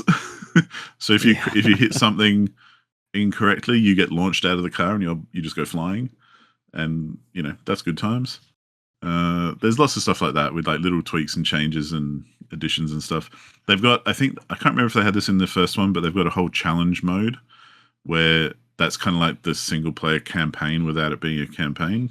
It's like, do this race and finish in the top 3, and like do this one and beat the time or whatever.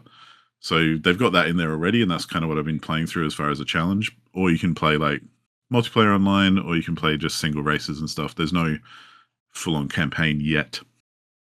But, it is early access, and there's plenty there to be amusing. So, yeah, if you like Wreckfest, it's definitely a no-brainer, I think.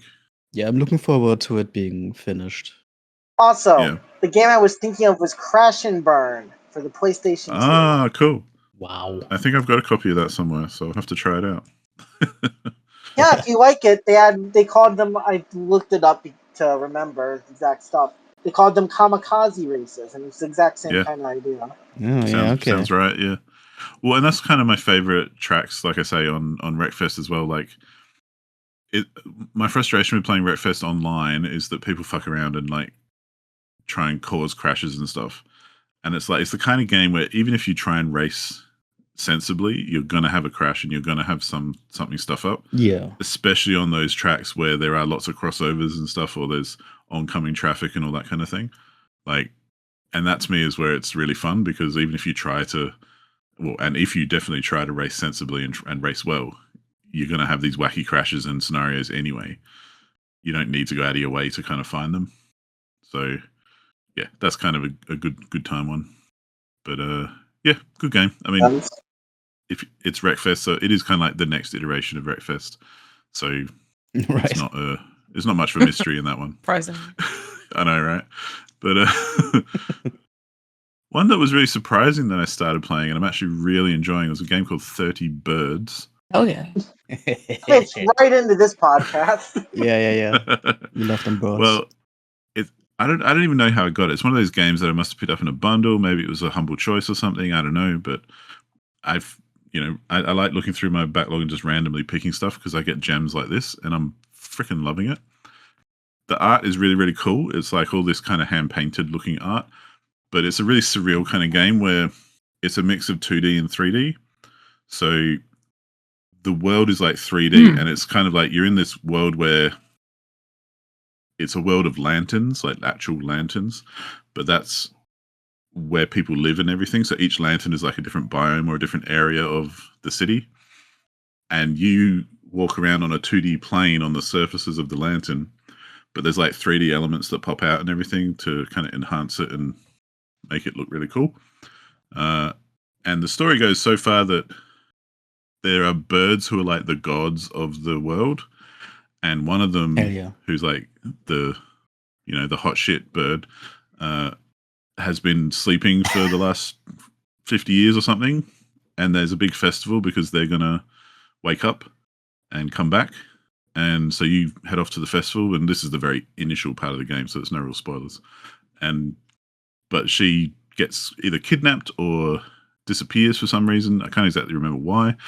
But you then kind of go and investigate, and you talk to all these colorful characters and everything, and you discover that you need to essentially find and locate and free 30 birds who will then get together to perform some sort of ritual to bring this god bird back, kind of thing. So I'm about 3 or 4 birds in. I've been to about 3 different areas, or different lanterns, as it were.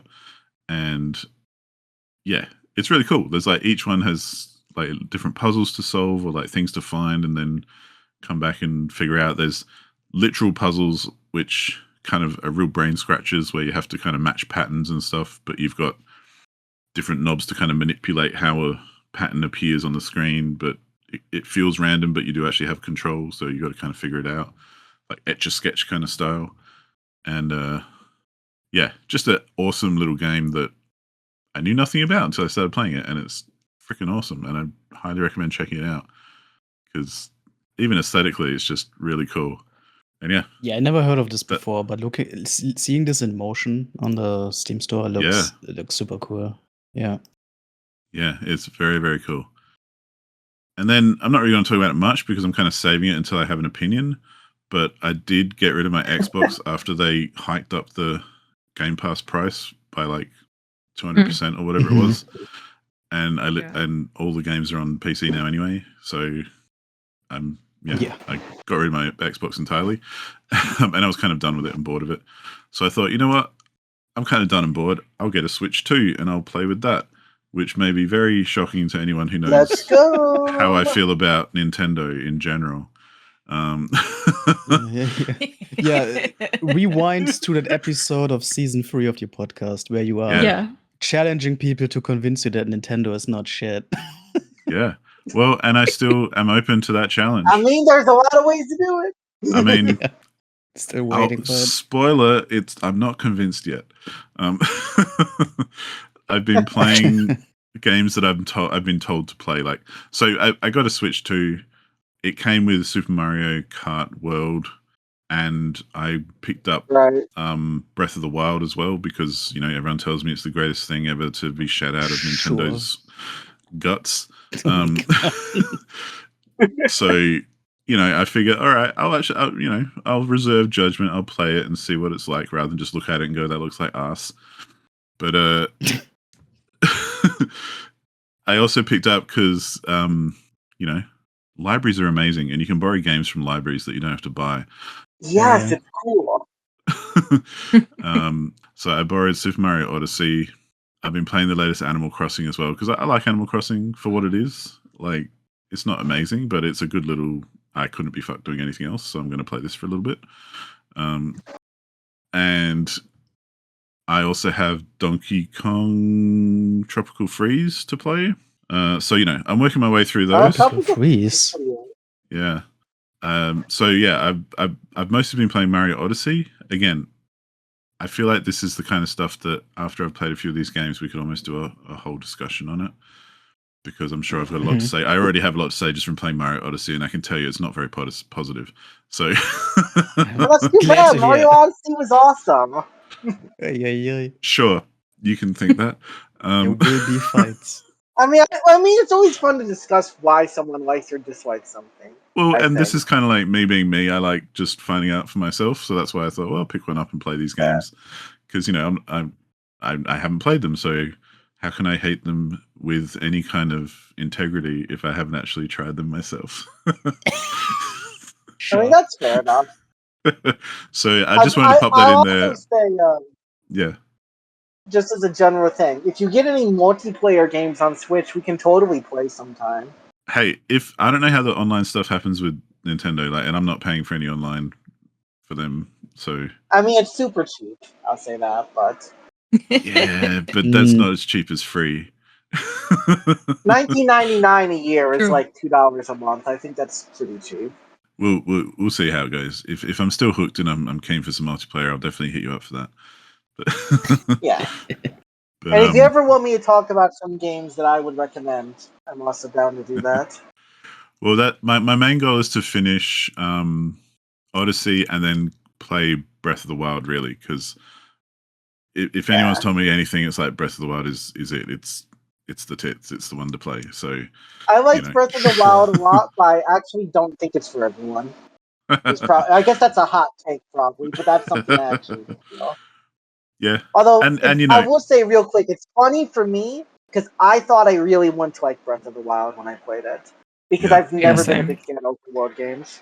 Yeah, and that's what I mean. I'm kind of just satisfying my curiosity. Like, I'm in a very obviously privileged enough place where I can try out some Switch 2 stuff. So I thought, yeah, let's do it. Yeah. And yeah. And worst comes to worst, you can probably just sell it off again or return it. Well, and yeah, if I'm done, I'll just get rid of it. Like I got rid of my Xbox because I initially got my Xbox because I've never really played Xbox games, so I got it to play exclusives and stuff. And I'm like, man, Halo actually sucks. Gears of War actually sucks. Like Halo. It was kind of those things like playing Halo as a PC gamer. It's like, man, this game is so slow and boring and horrible. But I can understand if you're a console gamer that it would have been like really good, and I can see why it kind of popularized FPS on console. That's a whole nother thing. But just, coming from a history of playing like Quake Arena and Tribes and stuff and Unreal Tournament, which is much, much quicker and twitchier, it's like, man, this is just like slow and boring.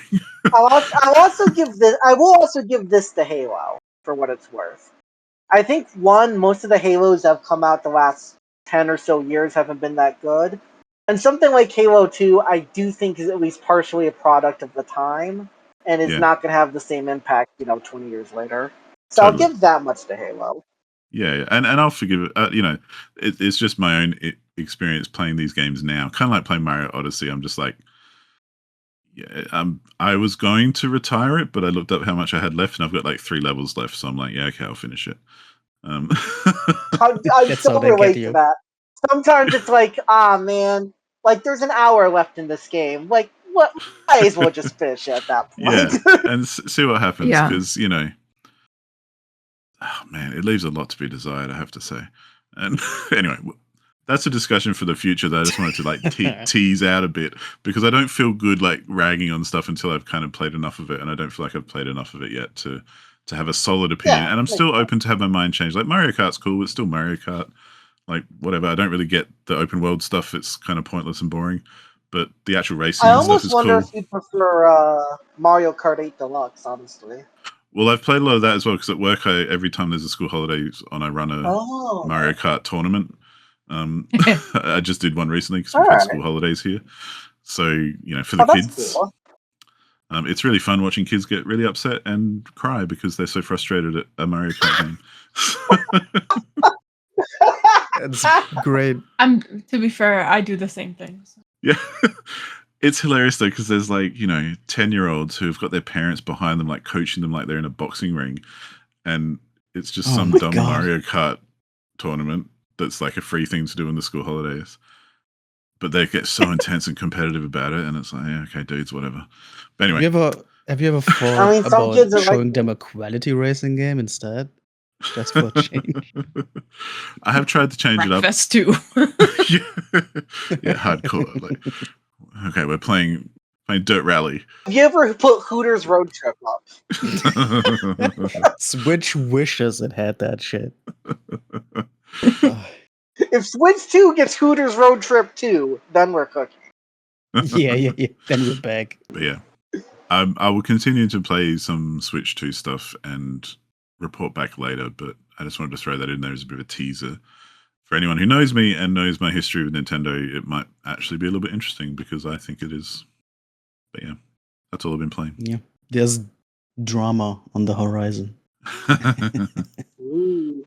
I mean, fortunately, at least for me, I'm usually pretty chill about people not liking what I like, so that just generally helps. But I also just like talking about stuff like that. Oh, totally. Yeah.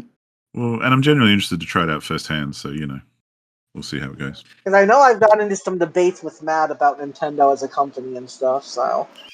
Is there much debate? Yeah. No, there's two of us. Now there's two.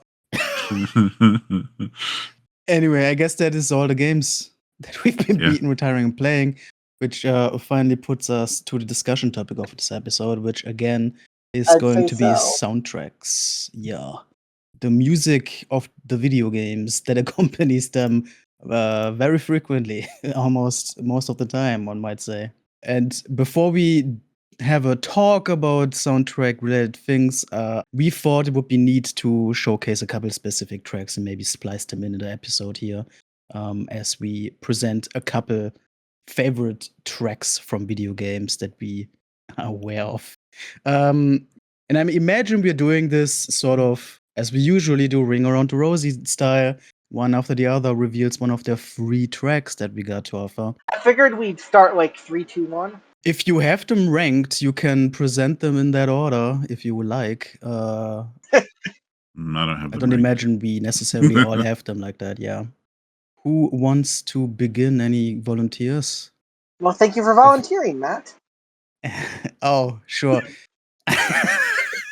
Well, my first track, I'm gonna start with something that I don't think is actually that, I don't know, surprising, or people probably have heard this before. It's not gonna be a cool little obscure thing. But one of my favorite songs that I have heard in a video game before I play the game, and then later, of course, in the game itself, is from Silent Hill 2, the song Theme of Laura, composed by Akira Yamaoka.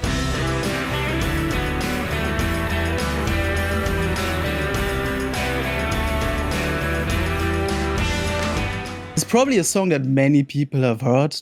This is one of the songs that I have heard way before ever playing a Silent Hill game. There's a couple Silent Hill songs that I've listened to when I was a teenager without ever actually having any context for those, just because I like the sound. And this was always a favorite. And then I remember playing Silent Hill 2 for real last year, I think it was. This song shows up in basically the intro of the game after a dramatic cutscene. And that was actually one of those songs used in a video game that actually made me feel things. There was actually such a fucking vibe that put me into the atmosphere of the game. And that's why it always stood out to me. Again, famous song, probably not a surprise to a lot of people, but I wanted to give it a shout out here. Yeah, even I know this track. Yeah, and if you ask me, your favorite songs don't need to be surprising. If they're good, they're good. No, but I think that would be the key thing. I did for my other picks try to do some a little bit more interesting, I think. But this one is my obvious one. I think your obvious one would have been the theme from Tetris. No, see, here's Tetris has a cool soundtrack, but it honestly isn't in my favorites. But we have a Tetris mention That's later good. on in some sort of way. But this was my first track. Who wants to go next here? Roy, how about you? It's alphabetical. Yeah, Oh. go alphabetical. Wait, wouldn't alphabetical be Abatage next? Because he Well, not starts with after A. M for Matt. Oh, I guess so. Yeah, we would have to start with him. All right. So before I give my song, I do want to say something really funny. So Yeah. last night, I got 3 songs together because I already had a really clear idea of what a bunch of them would be. So I felt like really Mhm. confident. I'm like, all right, it's gonna be these 3. I start making, this and that. I go there. I sleep. I wake up, and then I remember. And then I wake up, and one of the first things I thought of when I woke up today, no lie, probably 2 minutes after I woke up, is wait. My favorite song ever is a video game song, and I didn't include it. I've got to drop Oh, one. yeah. So Yeah. a bunch of this day, I've been like, what song am I gonna drop from these 3 to make room for the song I didn't remember until this morning? So I will say, even though it's probably not gonna play, I think I'm gonna give the honorable mention to Hopes and Dreams from Undertale rather than giving it the 3rd spot. But it's basically tied with the 3rd spot, I will say. I won't give it a full dive because of the fact it's honorable mention. But for number 3, I will go with a song called Lonesome Feeling from my favorite game, which is Summon Night Swordcraft Story. There we go.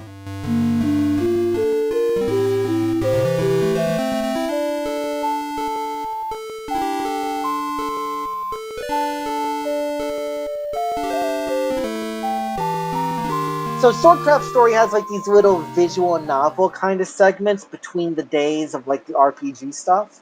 And they're not really that visual novel-y, but they're just little cutscenes and stuff. This is the song that plays during all the nighttime sections. And it'll play at the start of the dialogue. There's a few other times it plays as well, usually during kind of sadder moments and stuff like that. But it is a song that plays every night kind of thing. So because of that, it's one of those songs that has ingrained itself in my mind because I've replayed this game so much and I have an emotional connection to it and so on. To the point where sometimes I will hum parts of the song while I am doing something because I just kind of have that in my memory. Yeah, I get that. And I would say another thing is that because I associate, I've said before, the main character, Pratty, with one of the partners, Sugar, which is it's very gay kind of thing, in the very lesbian sense, and not the derogatory sense. Right. And in a lot of ways, that's something that this song makes me think of that kind of shipping moment, which is relevant because of the fact this game probably actually was my first exposure to that kind of thing as a kid, just off the top of my head. So I have a bit of a mental relationship there. And that's just a good emotional song kind of thing. This whole game has pretty nice, GBA soundfront kind of soundtrack. I remember various songs from the Capitol, but this is the main one. GBA soundtrack was good shit. I have a personal knack for the Game Boy Color soundtrack, especially, but the GBA one was pretty powerful. And I would say actually I like it more than even later handhelds like the Nintendo DS did. I agree completely. I think the GBA has a much more unique sound than the DS, in my opinion. Yeah. The DS came too close, to real music, sort of, but Right. in that sense ended up in the uncanny valley, kinda, and just everything sounds a bit wonky, I feel. And the GBA is still cleaner. So sometimes it can make a good, weird, eerie, uncanny vibe. Yeah, If that I makes think I sense. get what you mean. Yeah. Okay. Well, I guess Abby, how about you next? Hello. So one of my favorite games ever is a game called The Tiny Bang Story. It's just a simple little puzzle game, but it's one of the 2 or 3 games that I replay regularly. And part of it is because I love the soundtrack. And so that is a perfect one to offer up here as well.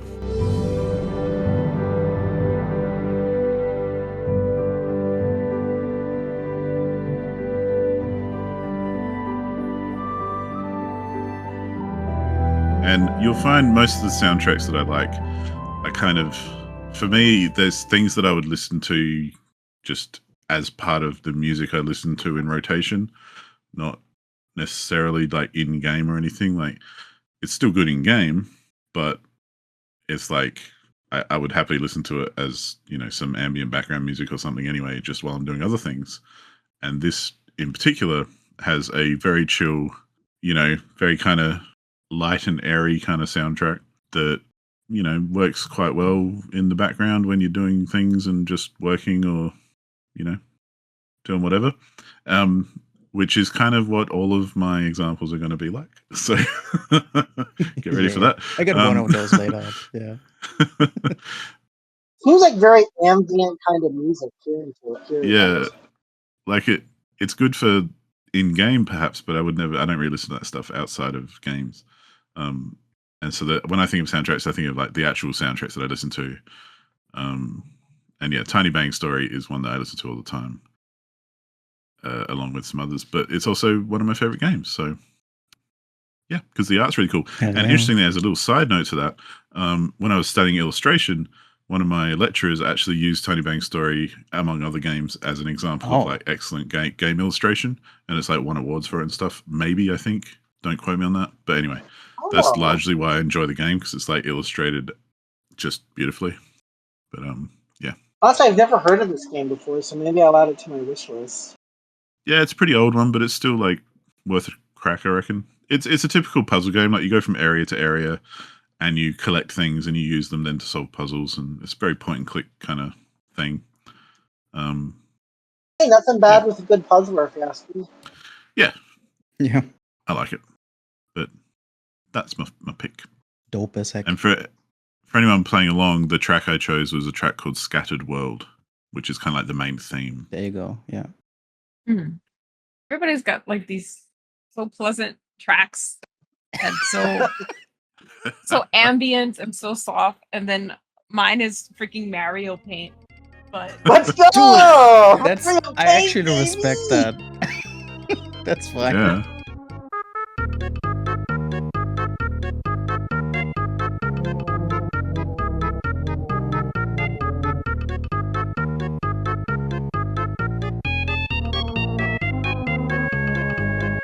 But this one in particular, background music 1, is like one of the. There's 3 songs from Mario games that get stuck in my head a lot of times. One is from Mario World, Super Mario World, and one of them is from Yoshi's Island. But this one in particular, also there was a You're the Man Now Dog link that also included this as the background to it, and they put lyrics to it. And I'm so mad because it's gone now, and I can't find it. Like, nobody saved it on an archive anywhere, and I can never find it again.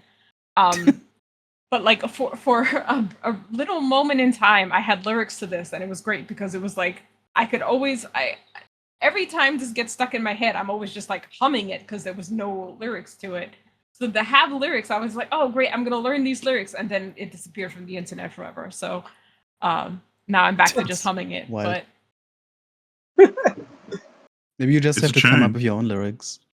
It's definitely a song that I've also, throughout all my life, had continually stuck in my head every now and then. Yeah.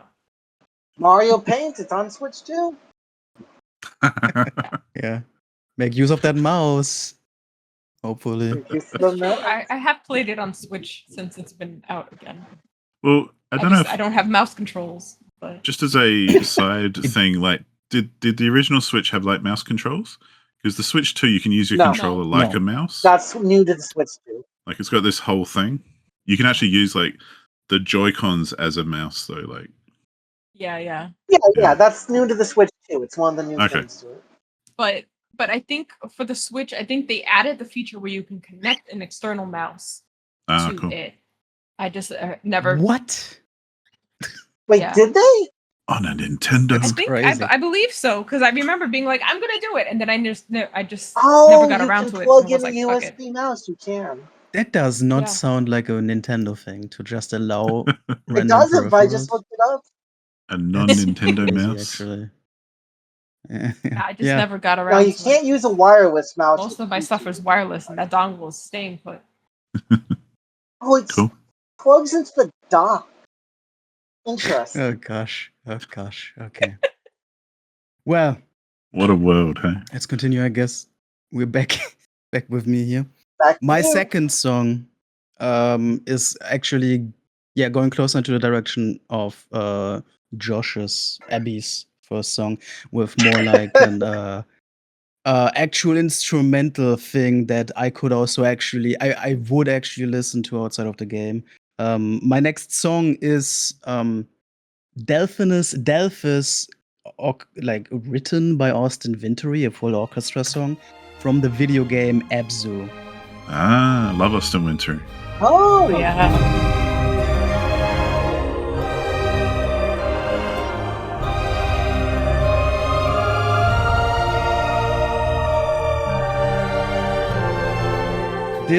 The whole soundtrack of this game is generally like just an album I listen to all the time, and it is also prime background music while you walk on something. It's just beautiful. Oh, it has like full sheet music. Yeah, there's this official YouTube video by Vintory where he has the sheet music with explanations on top of how it's supposed to Oh, be that's played, cool. especially for even how it's going to be interpreted in the game while you are interactively moving from section to section and whatnot is actually fascinating. Yeah, that's But really the soundtrack cool. is just incredible. Sounds nice Yeah. too. Yeah. Yeah, I think if anyone isn't like down with Austin Wintory, they should be, because all of his soundtracks are amazing. I thought you were gonna say they should be shot or something. No, Um, I do like him, but not that much. but yeah, Abzu specifically, which is, for those who don't know, is like a diving game where you generally just swim around with a bunch of ocean creatures, and there's not really much of a like risk or whatever, or like friction. It's very much a vibe game, I want to say, and it has been, since I played it years ago, very much one of those games I keep thinking back on just because of the feelings and the aesthetic and the vibes that it gave off. It's very much that sort of game that really stuck with me, and the soundtrack obviously is a big part of that. It's great shit. Great pick. Why, thank you. And that brings us back to Roy. I'll have you know, Matt, I did end up adding that Abzu song to one of my playlists just from listening to it. But that's pretty cool, actually. Hell yeah. Gotta listen to the whole album, dog. I don't know when I'll find the time for that, but so for my number 2 song, I'm going to a vocal song, actually. Yeah. Which is from one of my favorite games. Unsurprisingly, it turns out multiple of these songs, but not the last one, are from some of my favorite games. And this is going to be Memories of You from Persona 3, which I don't think is necessarily a surprise. Yeah, not at all.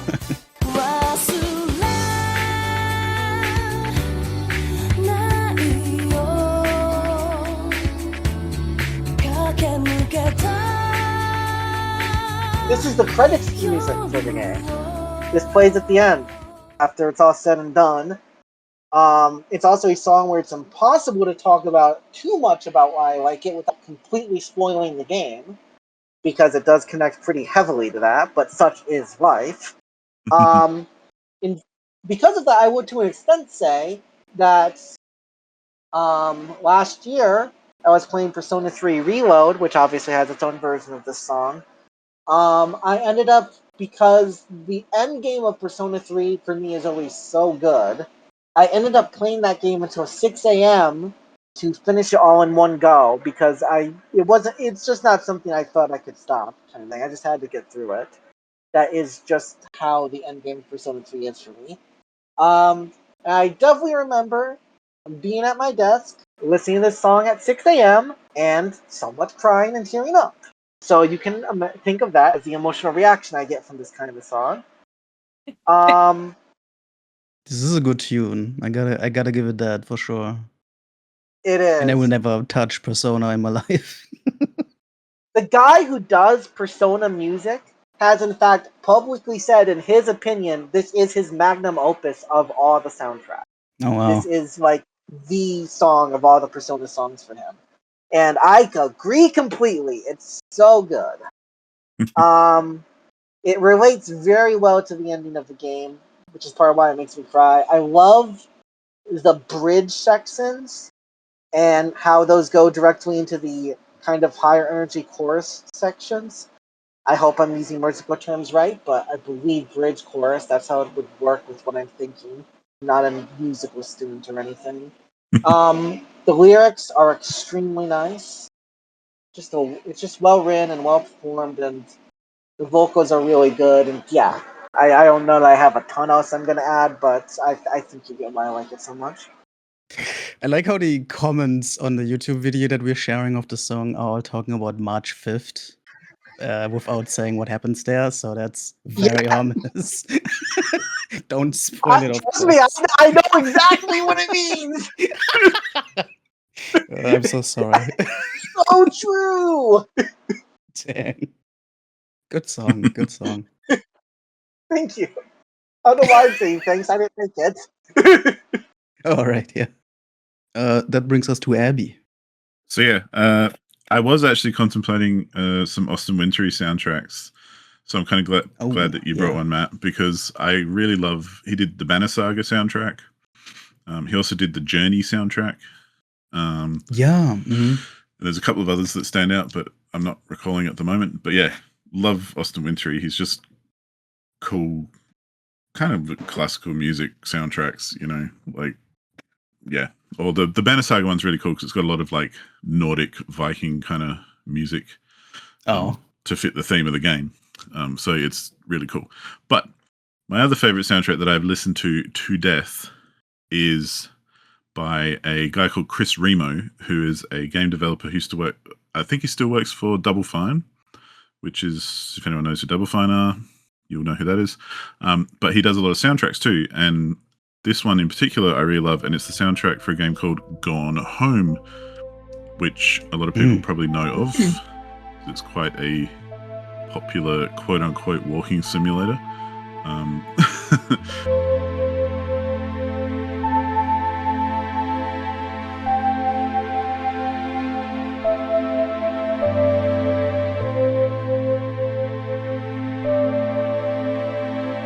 But the ambient soundtrack is actually just so cool, and it's super chill and ambient. Like, it's not gonna hype you up or anything, but it's like just vibes all day, all long, and you know, it has that kind of sentimental tint to it that feels good to listen to. And yeah, Chris Remo's done a few other soundtracks on other games that similarly have the same sort of vibes and stuff. I might be talking out of turn, but I feel like he did the Firewatch soundtrack as well, because I think he was part of Campo Santo, the company. But yeah, he's just got some cool, very vibey ambient soundtracks that he does all himself, and it's really good. And yeah, Gone Home is like mood fest central for me. Like, I love that game and how it makes you feel. So yeah, another kind of favorite that I listen to a lot. It's a fantastic one to pop on while you're doing stuff and you want some vibes, but you don't want to be distracted. It's a awesome soundtrack. And the track that I've popped on here for everybody is the one that's at the new house / first day of school. It's like right at the beginning of the game when you start exploring the house and learning about our main characters. And yeah, just super vibes. Also, I checked, they did indeed do the Firewatch soundtrack. Awesome. Exactly. Yeah, I thought he did. He's done a bunch, and definitely someone worth checking out if you're into these sorts of soundtracks or these sorts of games. Yeah. Gone Home is definitely a game I see on sale all the time. I should actually just get it, I guess. I mean, it is one of those, I guess, first handful of games that copped heaps of criticisms and for being a walking simulator where you just walk through.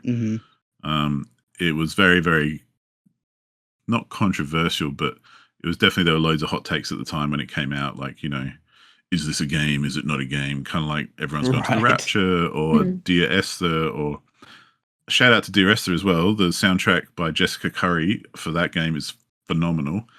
It's like a string quartet soundtrack, and it's just amazing.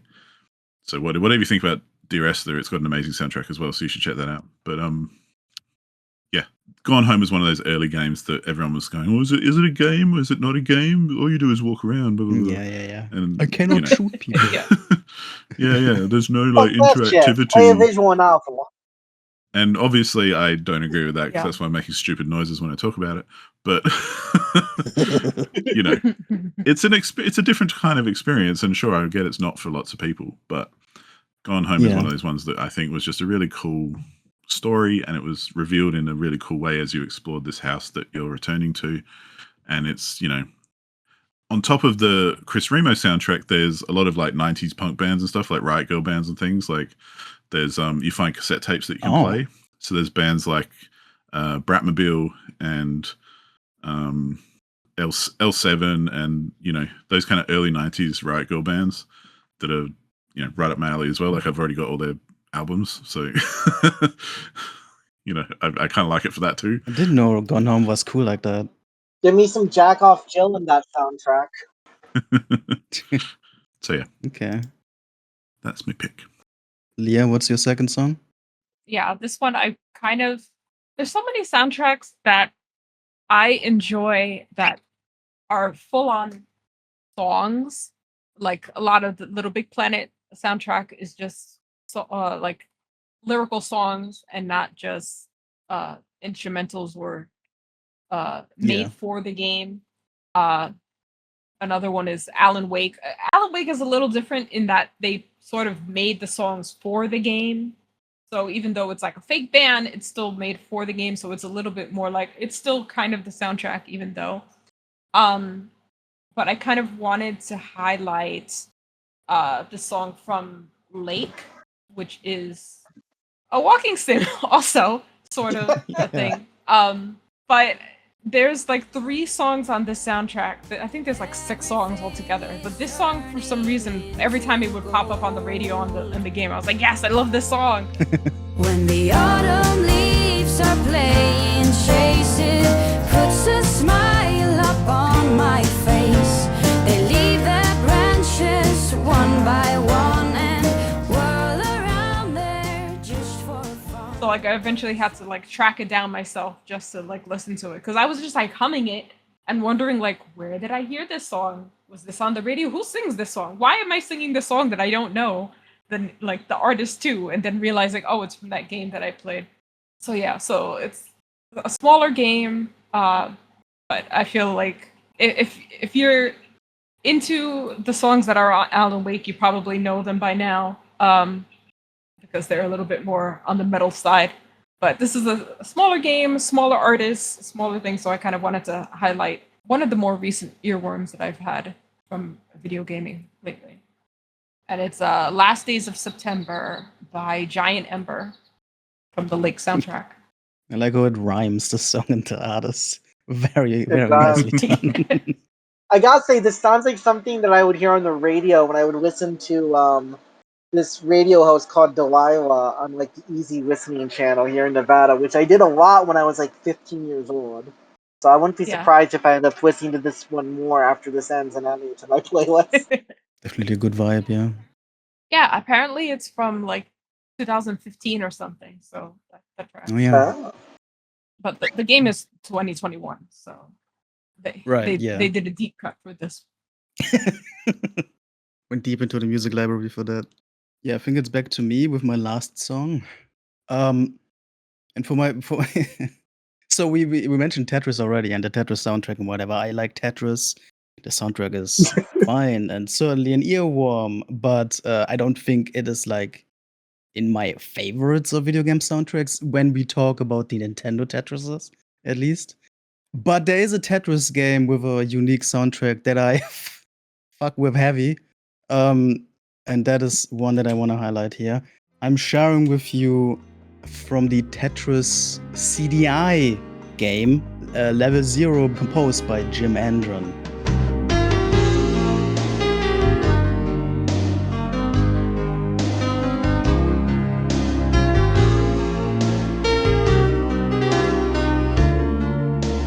The CDI is a horrible platform but Wait, the Tetris, Tetris CDI? yeah, specifically on the CDI. The platform is horrible, but this Tetris port on this platform is a unique one that plays with a lot of FMV elements, and also the soundtrack is, it's not like, I don't know, bit tune shit or whatever. It's like actual music, actual instruments, and it goes for this super easy listening shit. I call this like hotline waiting music if it was actually good. That's actually 'cause what it's one of the just top chill as comments fuck. says. Wait, are you shitting me? Yeah, this guy's like, thank you for calling Tetris Inc. We are experiencing greater than usual held costs. We appreciate your patience while we get all the blocks to fall into place to clear representative for your line. That's actually wild. What the fuck? But yeah, it's definitely that It vibe. actually Yeah. does kind of sound like that too. Yeah. No, I really dig this soundtrack. It's so good. I've been using it in like my videos on my channel as well and stuff. It's perfect. It's fantastic. And if people need to know about any CDI game, it's this one, I say. It's great. I mean, it makes sense. Tetris seems like something that could actually be played on the CDI. Mm. Yeah. This is so indicative of the time that it was made. Oh yeah, for sure. Yeah. Yeah. I also like that the guy who made it is in the comments, by the way. Yeah. Jim Andron himself, the legend. Yeah. I don't believe it. Where are you seeing this? This belongs on the sound, like on the radio at a Sharper Image store or something. Yeah, something like that. But yeah, that is my favorite song. I'm glad you all agree that Okay. it's epic. I mean, if I ever am running a business and I need to have a song for when people are on hold, I will make sure to pay the Tetris license to use this song. Would be worth You ever it, have yeah. a business where people will be on hold? Yeah. I mean, you know. It's like the anti-Spotify. Just call to listen to the music. We'll put you on hold. Do that, yeah. That would actually be so funny as a business model. It wouldn't work. Call-in radio. Oh gosh. Yeah, and then you just have a different song every hour so people know when to call. I gotta call at 3 a.m. That's my favorite. Yeah. Oh my god. It's Tetris o'clock! The hold radio station. Yeah. Wow. Far out. Right. I believe that brings it back to me. Yeah. Yep. Which is going to be funny because the other two songs I had, I'm like, oh, they're from some of my favorite games and stuff. This song is from a game I have never played. And in Hell yeah. addition, when I first heard it, I didn't even know it was a video game song. I heard it from an anime AMV when I was a teenager. As one does. That's so great. Word. I love that. I love that so much. Thank you. Unfortunately, I can't find the AMV anymore. I don't know if it still exists. I'm so sad. But the song, funny enough for Matt, because he's almost certainly heard it, is "What to Believe" by Daiki Kasho from Gran Turismo 4, which he's been playing. Oh, yeah.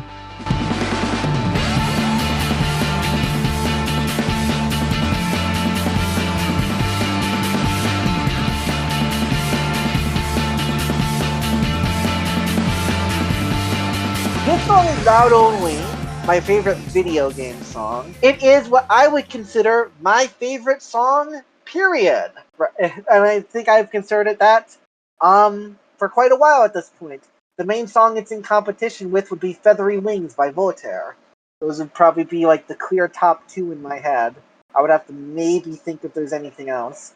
But something that I really like about it, to me, is it has a very like ethereal and airy quality is the best way I would put it. A kind of like ephemeral lightness.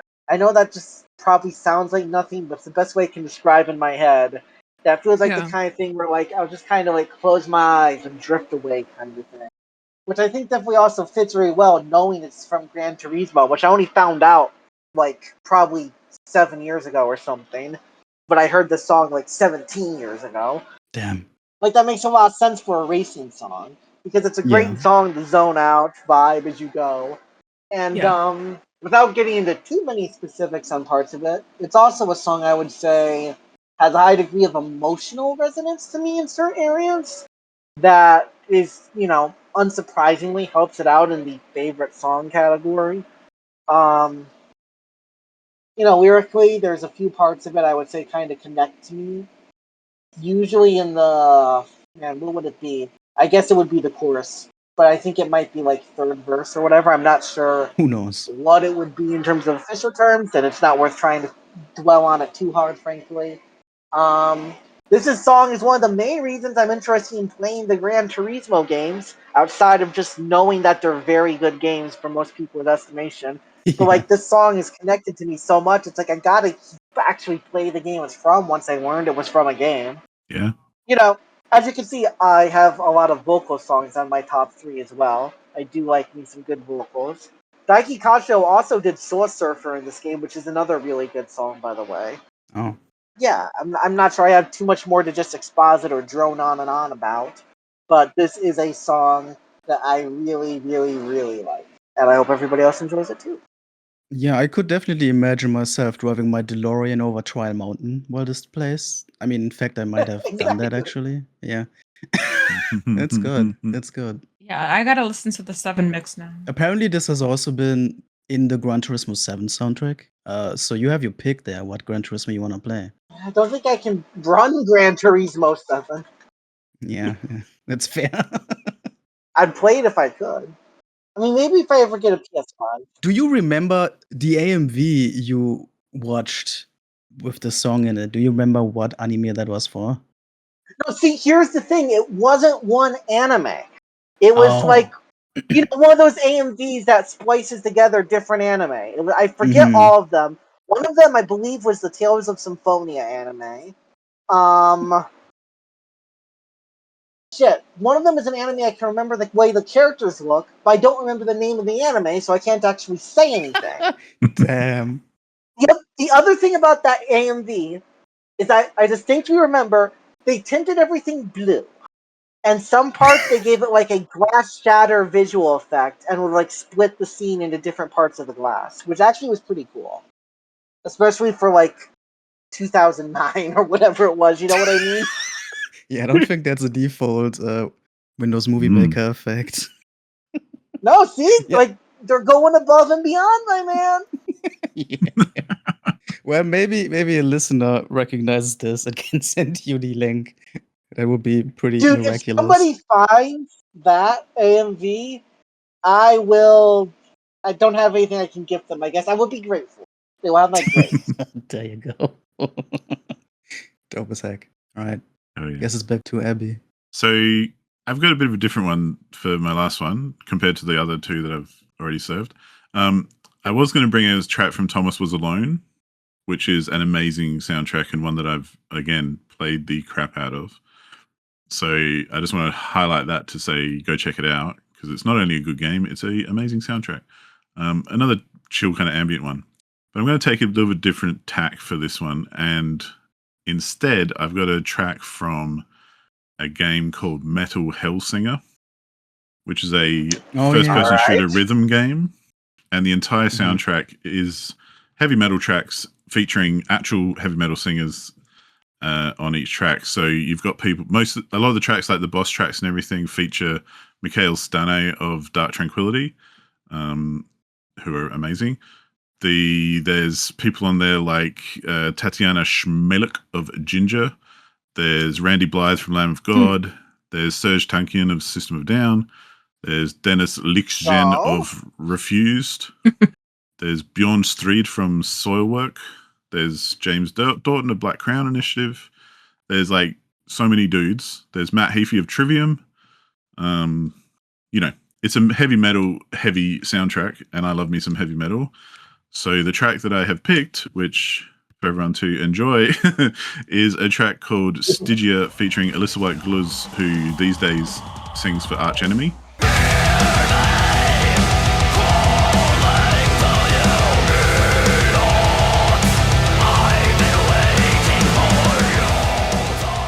She used to be in a band also called The Agonist, and she's one of my favorite female metal singers. / vocalists, however you want to call it, because she does a lot of harsh vocals and things. yeah, but this soundtrack's just rad because it pumps all the way through the game because it is a rhythm game. So the way it works is when you start off a level, it starts off with just like a small beat. And as you do better and create combos and stuff, it fills out the rest of the track. And then the vocals come in and it ends up this epic kind of heavy metal gore fest of FPS coolness. It does sound really cool. It's a cool game. I mean, you kind of have to, if you really hate heavy metal, you're probably not going to enjoy it because that's the whole focus. Right. Yeah. Right. But if you have even a passing interest or you can dig it in some way, then it's actually really, really good. And I love the fact that they got some amazing vocalists to go on the tracks. It's not just generic heavy metal. They didn't use existing tracks and just remix them. They actually wrote music and then got vocalists to do original vocals and everything, mostly so they could record them all themselves and then like split it up for the game so they can split up all the tracks so that they can manipulate how the music comes in and all that kind of thing. Right. So if they were using existing music, they'd have to kind of chop it up in a more dodgy way. So yeah, it's just a really cool little indie game and it plays well too. It's a cool FPS, but the soundtrack is just, yeah, if you're a heavy metal fan, it's freaking killer. So yeah. I mean, this game's pretty cool. I'm going to add this game to my wish list, honestly. Yeah. It's It's on good my fun. wish list for a while. I'm actually glad that you brought this because while picking out my songs, I was actively thinking about how I cannot think of a good metal genre soundtrack in video games. I guess I've been playing the wrong games. Again, this one is still on my wish list, but I'm aware of it. They're few and far between. Doom? Doom is, I guess, close enough. Yeah, but Like, it's definitely metal. I mean, Brutal Legend. Brutal Yeah. Legend? Absolutely. It's not Brutal really- Legend, and I would say Control and Alan Wake 2. Yeah, I wouldn't call those like, I guess I've been playing the wrong games. yeah. I don't know if those are metal for the last... I mean, maybe they are. I guess I don't really know enough about the genre. Yeah, I guess maybe they're not heavy metal. It's probably just straight metal. But Yeah. It's more, and there's, yeah, like anything, there's lots of subgenres and differences and stuff, but I Yeah, mean, yeah. I'll tell you one thing. They come out with a game with symphonic metal, and I'm getting some, like, Within Temptation or stuff on the soundtrack. I'm fucking there, dude. yeah, Sign me the fuck up. And I'm unfortunately looking more for death and black metal, and I feel like that's even rarer in video games. well, that's where I think Yeah, I this definitely would say it's this game is probably closer to that because this is more yeah. This Mhm. sounds like it. from death metal bands and stuff. Like it's not symphonic. It's definitely more like, I mean, the main songs are all featuring Mikhail Stein of Dark Tranquility, so it's very Dark Tranquility kind of heavy. And if you like Dark Tranquility, then you know what to expect from the rest of it, really. But yeah, it's good. Obviously, I like it. But yeah, this is stuff I would actually listen to. It's like a solid, decent metal soundtrack. That's Yeah. not, that they actually did it right, I guess, is the cool thing about it, rather than any kind of pastiche or anything like that. Right. Yeah, this is definitely also moving me to play this game actually sooner than later. It's helping that. Yeah. Yeah. I definitely think sometimes, I want to touch on the point you said real quick. Sometimes it's unfortunate when the only way a soundtrack or a sound you like shows up in something like video games is only if it's a pastiche and not Yeah. like a more genuine effort. That does get unfortunate and somewhat frustrating sometimes. Yeah. Yeah, and I think that's why this one's exciting for me, because it is like genuine and legit. Even if it's not your kind of music, it's like well put together and whatever. And yeah, they actually, it being a rhythm game as well kind of makes sense, because music is the focus of the game, even though it's an FPS. But like you don't have to shoot on the beat, but if you shoot on the beat, like boom, boom, boom, boom, you get perks and stuff from that, and your power gets bigger the more you're in time with the rhythm. Right. Yeah. So the fact that they put in a lot of effort into the music for a freaking music-focused rhythm game is, good. Yeah. Yeah, that's sick. I'm glad we got a spread of genres here. I just did a search for black metal video games, and somebody suggested Cult of the Lamb. So I don't Shut up. think- Does that have a black metal soundtrack? Nah, I don't believe it. Have you seen that shit? I don't think so. I doubt it. I mean, I've played it. There's a lot of poop. You might like it. I see. Yeah, well, at least we got that. There you go. Now, see, that's what's going to get Matt involved when shit metal is in there. Oh, yeah. Literal shit. I've heard piss metal, but shit metal would be new to me. There we go, the fusion. When piss metal and shit metal collide, that's the Dude. pedal to the metal. Fecal metal. Well, I'm glad we ended on we glad we got to that point. Let us move on to Leah's song. My track is The Lost Woods from Ocarina of Time. Alright, yeah.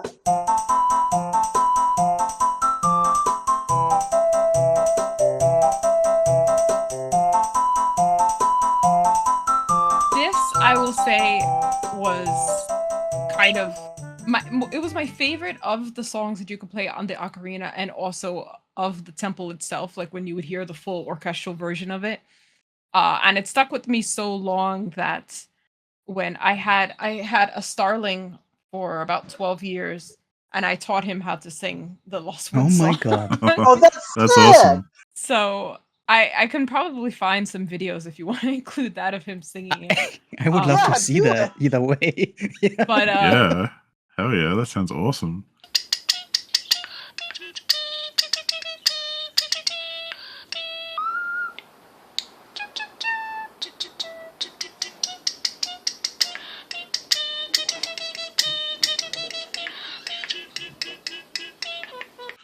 but yeah, it was interesting to. I didn't think that he was actually gonna learn it so fast, and then you would just hear in the cage, just do, do, do, do, do, do, and I was like, "What? That's Oh, he crazy. learned it. That's awesome." So he used to just like sing it on his own in his cage a lot. He wouldn't really sing it that much out and about. But yeah, it got to the point where that was like my jam for like the longest, and just to like get him to learn it, I used to listen to it on like repeat all the time. There's like it was when I had him was around the time when like dubstep was kind of taking off, so I used to listen to a lot of dubstep remixes of it just to like switch it up, Me because otherwise I too. would just be listening to this. I remember All the time. Nightcore. I was literally Yeah. gonna say this, that I listened to a dubstep remix of this song when I was younger. My gosh.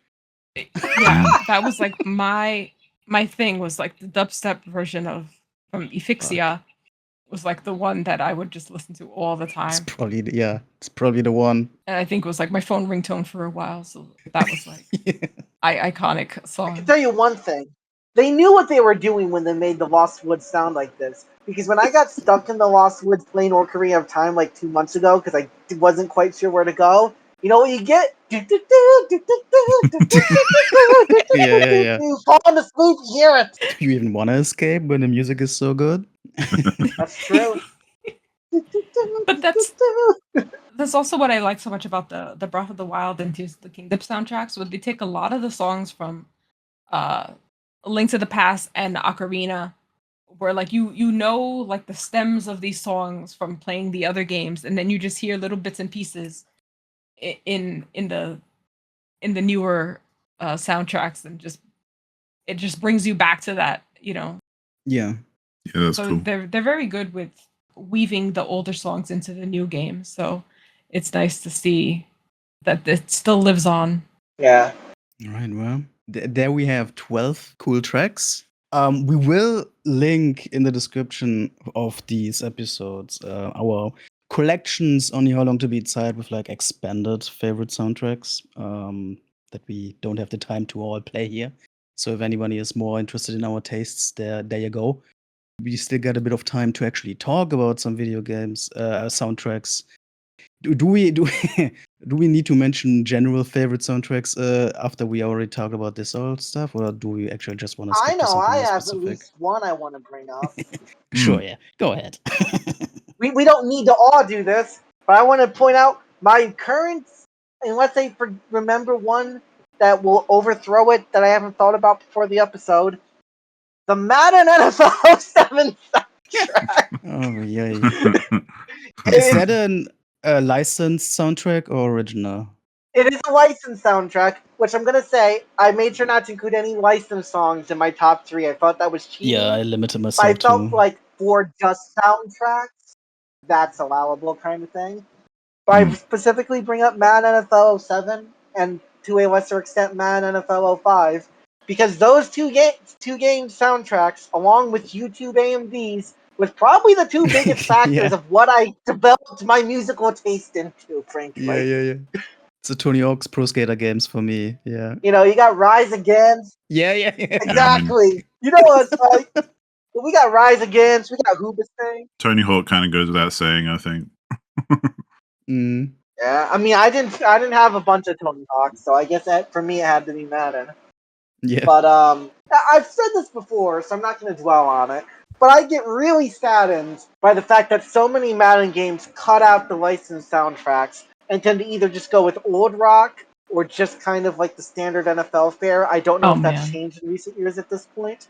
But dude, the Madden soundtracks used to be so good because they would not only have a bunch of mainstream artists, but they'd always grab some like random smaller artists and give them a go. Like there's a band I like called Chord, which is C-O-R-D, not with an H. And they have a soundtrack that's so obscure that when I went to find it, I had trouble finding it on YouTube because the search algorithm would struggle to find it. And some of them had like 200 views. But I actually really like it. Like, it's actually really good soundtrack. It's probably in like my top 50 off the top of my head for like soundtracks that I've listened to. So I'm like, to me, that's something I think is kind of sometimes cool about things that soundtracks like this can do. Is the ability to have like those kind of smaller artists who would normally never get a pop in anything else, but maybe they pop up on like a soundtrack and people would never listen to them, happen to listen to it, and then they're like, hey, I really like this. Yeah. I mean, I'd like to also just add a shout out for Darren Korb, who did the soundtrack for all the Supergiant games. So like Bastion and Transistor and Pyre. Because all those soundtracks are amazing. And yeah, he's great. I really like his stuff. I love Transistor soundtrack. Yeah. There's so many good songs from that. I like the Spine a lot from Transistor. Mm-hmm. I would say I think the only thing I haven't really mentioned is Saints Row the Third. And I guess also Saints Row 2 have a thing where, like, obviously, like most of these open world games, if you get into a car, the radio plays, whatever.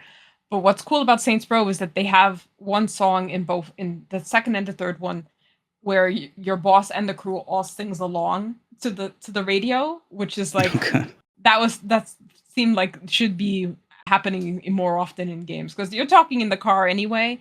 But it was so nice to see them like singing along to the radio as you probably would, you know, if you're listening to the same 5 tracks over and over. So so yeah, that was fun. I've mentioned the Alan Wake ones already. San Andreas, obviously, I've spoken multiple times about how much I love that game and all aspects of that game, really. Great collection of music in that one, though. Hypnospace Outlaw also is best another GTA one that's got a big variety of genres, real and unreal, in our timeline. The Portal games also, Portal 1 and 2 with the Jonathan Colton. Pops. Yeah, I kind of I almost expected somebody to pull Portal for this. Surprised or like happy nobody did. Wow, all right. I mean, I get why it's popular and it's good, but it wouldn't be like that interesting of a pick to showcase. That's what I mean. I want to actually say something funny. This isn't actually relevant. It's just funny. Is that Portal does not have my favorite song called "Still Alive" from a video game soundtrack. I like the song "Still Alive" from Mirror's Edge, which I found via a Persona 3 AMV back in the day. From Mirror's Edge, like is that? But that's just a different song with the same title, or what? Different song with the same title. I'm just having fun. I think that's like the song they used in the trailer, isn't it? I believe so. Yeah. Is that a Churches song? No. Is that what? Mirror's Edge had a couple songs by the band Churches, and I do remember that the game introduced me to the band back in the day. So I was wondering if that was no, it's Lisa Miskovsky. Yeah, okay. I almost put one of my almost picks for the showcase was actually a Hatsune Miku song from Sonic Wrestling Cross Worlds, because those go hard as fuck. Let's That go. was, yeah, that almost made it in there, but I had to Dodged a bullet there. Silent Hill That's instead. good. I mean, I'll tell you one thing. Hatsune Miku recently had a song in a game where I'm like, maybe one day I'll use that to leverage Matt to play the game, because Hatsune Miku's in it now. I mean, she's in a lot of games these days. It's unexpected compared to a bunch of those. So, Oh, I actually think I know what you mean, but I'm not gonna mention it to not spoil it for other people. I've heard yeah, of this though. but you know what Somebody I has told me mean. that. Yeah. Yeah, Gonna say a secret. I'm like, there we go. Yeah. I will also give a shout out to Yuma Niko no Naku Koro Ni's soundtrack, which is very, very, very effective at setting a mood for a visual novel, which is effectively an audio novel in a lot of ways, which obviously is important. I don't think I need to explain why. But pretty sure that game would lose at least 30% of its impact if the soundtrack was different. Soundtrack fucking rules. I definitely considered like Golden Slaughter as a song to showcase, but it wasn't going to beat a bunch of the other major songs I had. I actually wanna know, since we're still on soundtracks that we like, I would actually want to hear from people if you listen to any soundtracks of games you actually didn't play, you just like the soundtrack, that sort of thing. A significant amount, yes. Oh yeah, and any that Partially because, as I've said before, I'm poor and couldn't own a yeah. bunch of these games back in the day. Well, for example, I've only played about 3 Sonic games, but I have a bunch of songs from the Shadow the Yeah. Oh, Hedgehog that's fair. Yeah. soundtrack. I have the Sonic Adventure 2 soundtrack. You know, Sonic Adventure 2, that slaps. I've also definitely listened to more Sonic than I played, for sure. I feel like that is very common. Yeah. Crush 40 rules. What can I say? They crush it. Yeah, that is the truth. It's in the name. I mean, I said that one song from Gran Turismo 4. I've never played Gran Turismo. Right. Yeah. One of my songs. I've never in my life played a single Metal Gear Solid game, but the song Snake Eater is, according to Last.fm, that song tracking website, in my top 10 most listened songs since 2008, since I've been using that website. And again, I've never played the game, but that song rips so hard. I think that's I my mean, the top song contender does for in this. fact rule. Yeah. What's there to say about it? One thing I'll actually say is funny. I mentioned Humanito. I've never played Humanito. Oh, But back in the day when Humanito was coming out, I was stuck at my grandmother's for some time, and she didn't have a computer because she preferred to have a web TV because she felt that was superior to a computer. I excuse heavily me. disagree with that. A web TV. You know, web TV. What? You know what a web TV is? I don't know if I want to know. Oh my god. Matt, Wow. I don't know why that reaction just made me lose it. Matt, imagine a cable box, right? But it's your internet browser. It goes on your TV. It works only through MSN, and you don't have a mouse. You use your TV remote to go places and select things. Is this still a thing? Do people actually have that? No. Well, okay, to be clear, this was like 15 years ago. Yeah, To be okay. clear, Yeah. I think the web TV does in fact still exist. No, it shut down in 2013. Thank God. But there's still Wow. things like What? it. Anyway, That's this might longer shock than I you, but expected. somehow it lasted 31 years. I do kind of get it for the 90s because, in the 90s, the internet wasn't as good. But Sure. it had integration with MSN Messenger, which is how I talked to people at the time. Wow. But the main reason I bring this up is because the way I interacted with Humanico was one of my friends played through the game and would share it with me through Web TV MSN Messenger during this 3-month period I was stuck on it. Beautiful. Holy fuck, dog. And on one hand it sucked That's ass, wild. but it's a very memorable experience to think back on. Yeah, I could imagine that, yeah. My gosh. I'm I'll also say I also listened to Snake Eater, and I also listened to Nuclear, which I believe was in Metal Gear Solid 5. Oh, yeah. And those are two songs I've quite liked from Metal Gear, but I haven't played either of those games. Yeah. I mean, like, I've listened to a lot of Kingdom Hearts 2 music, too. Yeah, Kingdom Hearts is also those games I don't care anymore for. I wouldn't ever want to touch them again, but the soundtracks are still very much kind of iconic and strong. There's some great tracks in that I hold Definitely. dearly.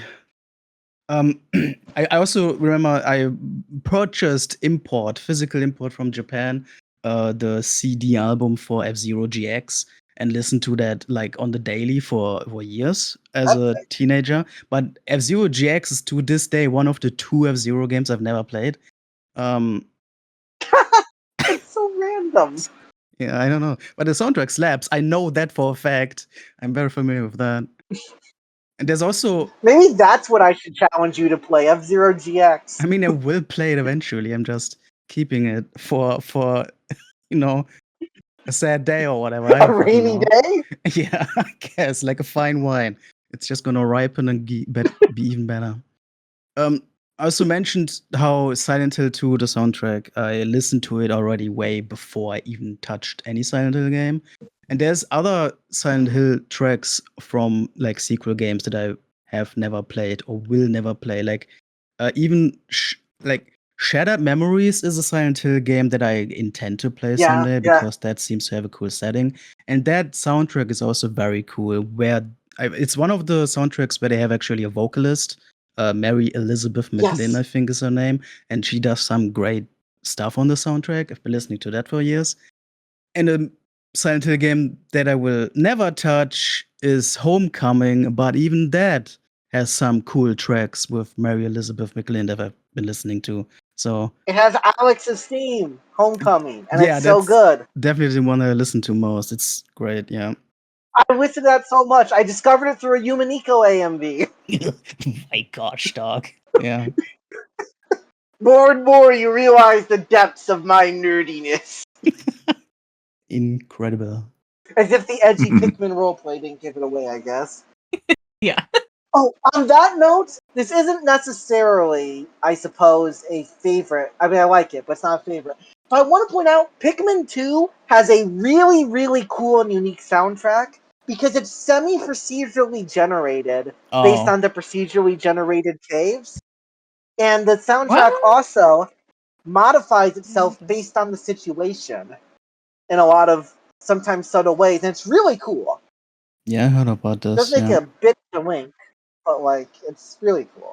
Yeah, these active soundtracks in video games that like react to your stuff, to your actions. That is like an art form in itself. It's very impressive when they try that sort of thing. Pretty much. Yeah. I mean, the number one thing people should have learned from Metal Gear Rising is that if you have a song where the vocals kick in halfway through the fight with some splashy mid-fight thing, it fucking rules. Yeah. Here's the thing, though. Like, what are some soundtracks we like from games we don't like? Surely that is a thing for some of us. I don't hate the game. I've just never played more than 5 minutes of it. But Echo the Dolphin had a good soundtrack. Oh yeah. It did. Yeah. I mean, I haven't played Shadow the Hedgehog, but by all accounts, it's a game I don't expect to like. But I like a bunch of its soundtrack. Yeah, that's very fair in all regards. Yeah. I mean, who knows? Maybe Shadow the Hedgehog isn't bad. No. But I can't even get through that sentence without laughing. Yeah. So I think surely there must be more options, but I just have to think of them. I think my biggest one is probably Cyberpunk 2077, which is like the game is fine or whatever, but I didn't care much for it and never finished it. But I will be forever thankful for the radio in the game. Like they have a whole metal radio channel, at least one, and there are plenty of bands that provided original songs for that game. And Cyberpunk 2077 did introduce me to the band Tomb Mold, which is now in like my top 5 favorite death metal bands, pretty much. So I will forever thank the game for that, if nothing else. That's probably my biggest one in this category. I mean, that seems like a good thing to me. Yeah. Worth. Also Minecraft. I don't care for the game, but of course of course, the C418 soundtrack is iconic, and even like the more recent stuff from other artists. That's a hot take. What, that Minecraft is not my cup of tea? No. The soundtrack is like everyone yeah? complains I've about never it. heard that. Ever since Minecraft came out. I've always heard people like it. Me too. I mean, it's been a narrative ever since I've been playing Minecraft, which was when it first came out, that everyone complains about the soundtrack. I like I've it always personally. heard people like the but- cave themes and stuff. Maybe it's just who I hung out with. Yeah, I'm sure. I mean, lots of people do like it, but yeah. I don't think I ever paid attention to the soundtrack. Minecraft. I feel like some of those Minecraft songs by C418 are like Tetris soundtrack level recognizability. Like it's just video game, the soundtrack partially, I feel. I don't know. And it's good. I like C418's actual original non-Minecraft stuff more. But I do understand why it's popular. Actually, no, my bubble has not been penetrated by these opinions that the soundtrack is actually not good. My bubble has also always been that they like it. Some of it's a bit creepy too, which is kind of neat. Sure, yeah. I mean, there's lots of games that like I would never play, but they have good soundtracks, like Electronic Superjoy, which has basically like a pump and house soundtrack, but it's like a precision platformer, so I'm not touching that shit with a 10-foot pole. Right. Or there's another one called Super Hexagon, which is like a rhythm accuracy kind of game. So it's got a really good soundtrack, again, like electronic soundtrack, but it's like super balls out hard. Right. I'm not going to bother with it because I would just get so frustrated. Oh, I have that just reminded me. But yeah, No, when you're done. Oh, I'm done. Oh, are you? I have like two opposing things. One is Sayonara Wild Hearts, which I was never going to play, but every time I watch somebody on Twitch play it, they seem to really enjoy it, and I was just enjoying listening to the soundtrack because I'm not really great with rhythm games, especially ones that are just like so fast like that. Like I can do like Parappa the Rappa maybe, but yeah. And then there was another one. Now I can't remember what the name of it was, but there was a K-pop game that was sort of like a visual novel that I played on Twitch ages ago, and it was supposed to be you're doing a K-pop group. And the game was okay, but the songs were terrible. And I was like, if we're supposed to be an actual group, we suck and we should never get a label. This is terrible. So I was very glad that was a short one, but I can't remember what the name of it was. It was very popular on Twitch for a while, too. Yeah, I can say I'm familiar with any K-pop idol game. Yeah. I do have Sayonara Wild Hearts on my wish list, but I don't think I've really actually listened to the soundtrack funny enough. I really like that game. It was great. There you go. One game I would shout out for liking the soundtrack, not caring for the game, is NBA Live 09, which I did have. More sports. You gotta roll with the punches. More balls. You know, that like Kid Cudi, Day and Night, Madcon's Beggin', Oh boy. Waz by Beck, which is a song I really like. But the game itself, which is kind of mediocre at best. that really is a 2009 ass soundtrack. Dang. It is! Yeah. I mean, it had like fucking Busta Rhymes on it. Had Next to You by the Teddy Bears, I believe. You know, that was just a game that was too easy to get to the rim. Oh, the K-pop game is We Are OFK. That was the name of it. Oh, I think I've heard that, yeah. I feel like I've heard of that one. Mm-hmm. Yeah. Me. The game was just okay. The songs were terrible, and I couldn't wait to be done with every single video. Did not like that. Yeah, unfortunate when it's a game about music and music sucks. Wow. Yeah. That's a bit of an issue. Speaking of bad soundtracks, any other games you played where we hated the soundtrack but liked the rest? I think Sonic Blast soundtrack was bad, if I recall correctly. Sonic Blast? Yeah, not Sonic 3D Blast. Sonic Blast. What are you talking about, dog? And how can a Sonic game have bad music? It's the third Sonic Game Gear game, Being Oh Sonic my Blast. god. which I played first because I heard it was bad.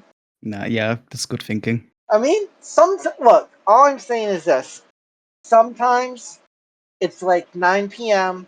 and you don't have anything to do, and you feel like completing something, and you're like, you know what? This shitty Sonic game can be beaten in under 2 hours for the How Long to Beat challenge. So what if? What a little suffering hasn't hurt anybody. What if? It sucked ass, I'll tell you that much. It's one of the worst games I've ever played. But it was Jesus fast. fucking Christ, dog. It's the water level. The fucking water level is what really pushes it over the edge. It fucking sucks. Yeah, I believe It's it. bad otherwise too, but like that really pushes it over. But a bad Sonic game and a bad soundtrack, that is never before seen. That is wild. Yeah. Interestingly, I fucking hate Parappa the Rapper. How come? I played it. I hated every minute of it. I ended up throwing my controller and not What finishing the it. fuck? What happened? It was so annoying. That's how I felt about It's the Unjamalami. worst rhythm game. I haven't played that one, so I'll avoid that. I know with Parappa the Rapper, the actual detection of when it detects stuff is not particularly good. It's a bad rhythm game. It has really good like vibes to it, but the actual gameplay, I've Yeah, generally not heard that good is- things about necessarily. Well, but we love the Onion Man. I assume. That's all I can say about that. I'm trying to think, like, what even are other games are? I feel like a lot of times, probably it's mostly been forgettable soundtracks and bad soundtracks. There's some games where I look back on and I could not tell you what the Yeah, soundtrack was. I was actually curious if anybody could actually name a soundtrack that they actively disliked. It's the same for me. Yeah, it's mostly then just forgettable. I mean, like, another thing is, like, I feel like a lot of soundtracks, if I heard a bad song, I just didn't listen to the rest of the soundtrack. Yeah. So I can't tell you the whole soundtrack is bad. You know what I mean? Yeah. I mean, at the risk of being like me, a lot of Nintendo soundtracks are just grating to my ears. Yeah. That is true. I was actually surprised. Yeah, a lot of Mario ones. Like Odyssey soundtrack is like, what the fuck? Yeah, I don't think I care much for modern Nintendo music as well. But I was actually looking at my personal favorite soundtrack collection on the site, which I made, not for this episode, but like years ago. I was actually surprised how much Nintendo was on there. But it's probably just coincidental because I grew up with a lot of that stuff. I wonder how much that's just nostalgia. I mean, they have a lot of good soundtracks. Yeah, I guess so. It makes sense. Also, I would say different eras of Nintendo have different sounds. So even if you don't like, say, what they have on the Switch, you might like what they have on like the M64 or whatever. On the Game Boy Color. Game Boy Color. Yeah. I mean, like Paper Mario: The Thousand-Year Door soundtrack is very different from like Origami King, for example. And I like Paper Mario: Thousand-Year Door. I can't tell you anything about Origami King. Right. I wouldn't say this. It's not a soundtrack I dislike the songs on. But the way soundtracks work in sports games means I don't like how the soundtrack works. And that's actually NASCAR Thunder 2003 and 2004. Because the problem they have is there's not enough songs. Because in something like a sports game in a career mode, you're in menus a lot. Because that's part of what you're fun. You're tinkering with your team or your car settings or whatever, It's not as big a deal if you're just going to quick play. But I play a lot of career mode and franchise mode and stuff like that. And like a good Madden soundtrack is like 20 plus songs. So even if you're tinkering with stuff for a long time, you're not listening to the same thing over and over, and you're not going to get bored or have it be grating. The NASCAR Thunder soundtrack is 4 songs. It's too little for a sports game where you spend too much time That's in menus. wild. That is actually wild. crazy. What the hell? And it's like, the songs aren't bad. You have like Magic Carpet Ride and stuff, but there's just not enough of them. Shit. There's also one thing with licensed soundtracks that if a game has a licensed soundtrack, they have to have a playlist editor where you can choose which songs it should play. It's ideal. It has to have that, or I'm Yeah. gonna be mad. I don't think NASCAR Thunder has. Now, granted, there's only 4 tracks. songs. I mean, there's only 4. What are you gonna do? Oh my The god. selector is on Yeah, or the editor off. is you just wait. Oh, Right. wow. Well, like the Madden soundtracks, you could turn all the songs on and off and stuff. I don't get it. Even especially with NASCAR, the races are traditionally so long. 4 tracks are not even gonna last a race. The fuck? No, you don't. Well, no, you don't play music during the race. Oh, of course not. Okay. Or at least I don't. I suppose I think it was an option in the settings, but I always played with like the spotter and then just like the actual Right. engine noise and all that stuff, so that I can kind of get that Mm. experience. I guess probably there is a Okay. soundtrack option I think about, but like you said, it's for like if I'm racing for 100 laps, and I'm not Yeah. listening to the same fucking 4 songs that last one lap. That would Fuck be that. madness. Yeah. Yeah. It would be more like a rally game where you need to pay attention to other things as Right. well. Yeah. Well, I what mean, do there's we? Ballz 3D. There certainly is Ballz 3D. I'm glad you remind us of that. Although honestly, the soundtrack is bad, but it's kind of a bad good. I'm not familiar with that. I know the game, but I'm not familiar Oh, with the soundtrack. I've got to It's- send you the Ballz 3D like Oh, theme. oh boy, oh boy. It's like the title screen, I believe it is. Probably. Which I think is probably the only song most people could mention. Does it sound like Ballz? I think I would say that the song definitely sounds like it would come from Ballz 3D.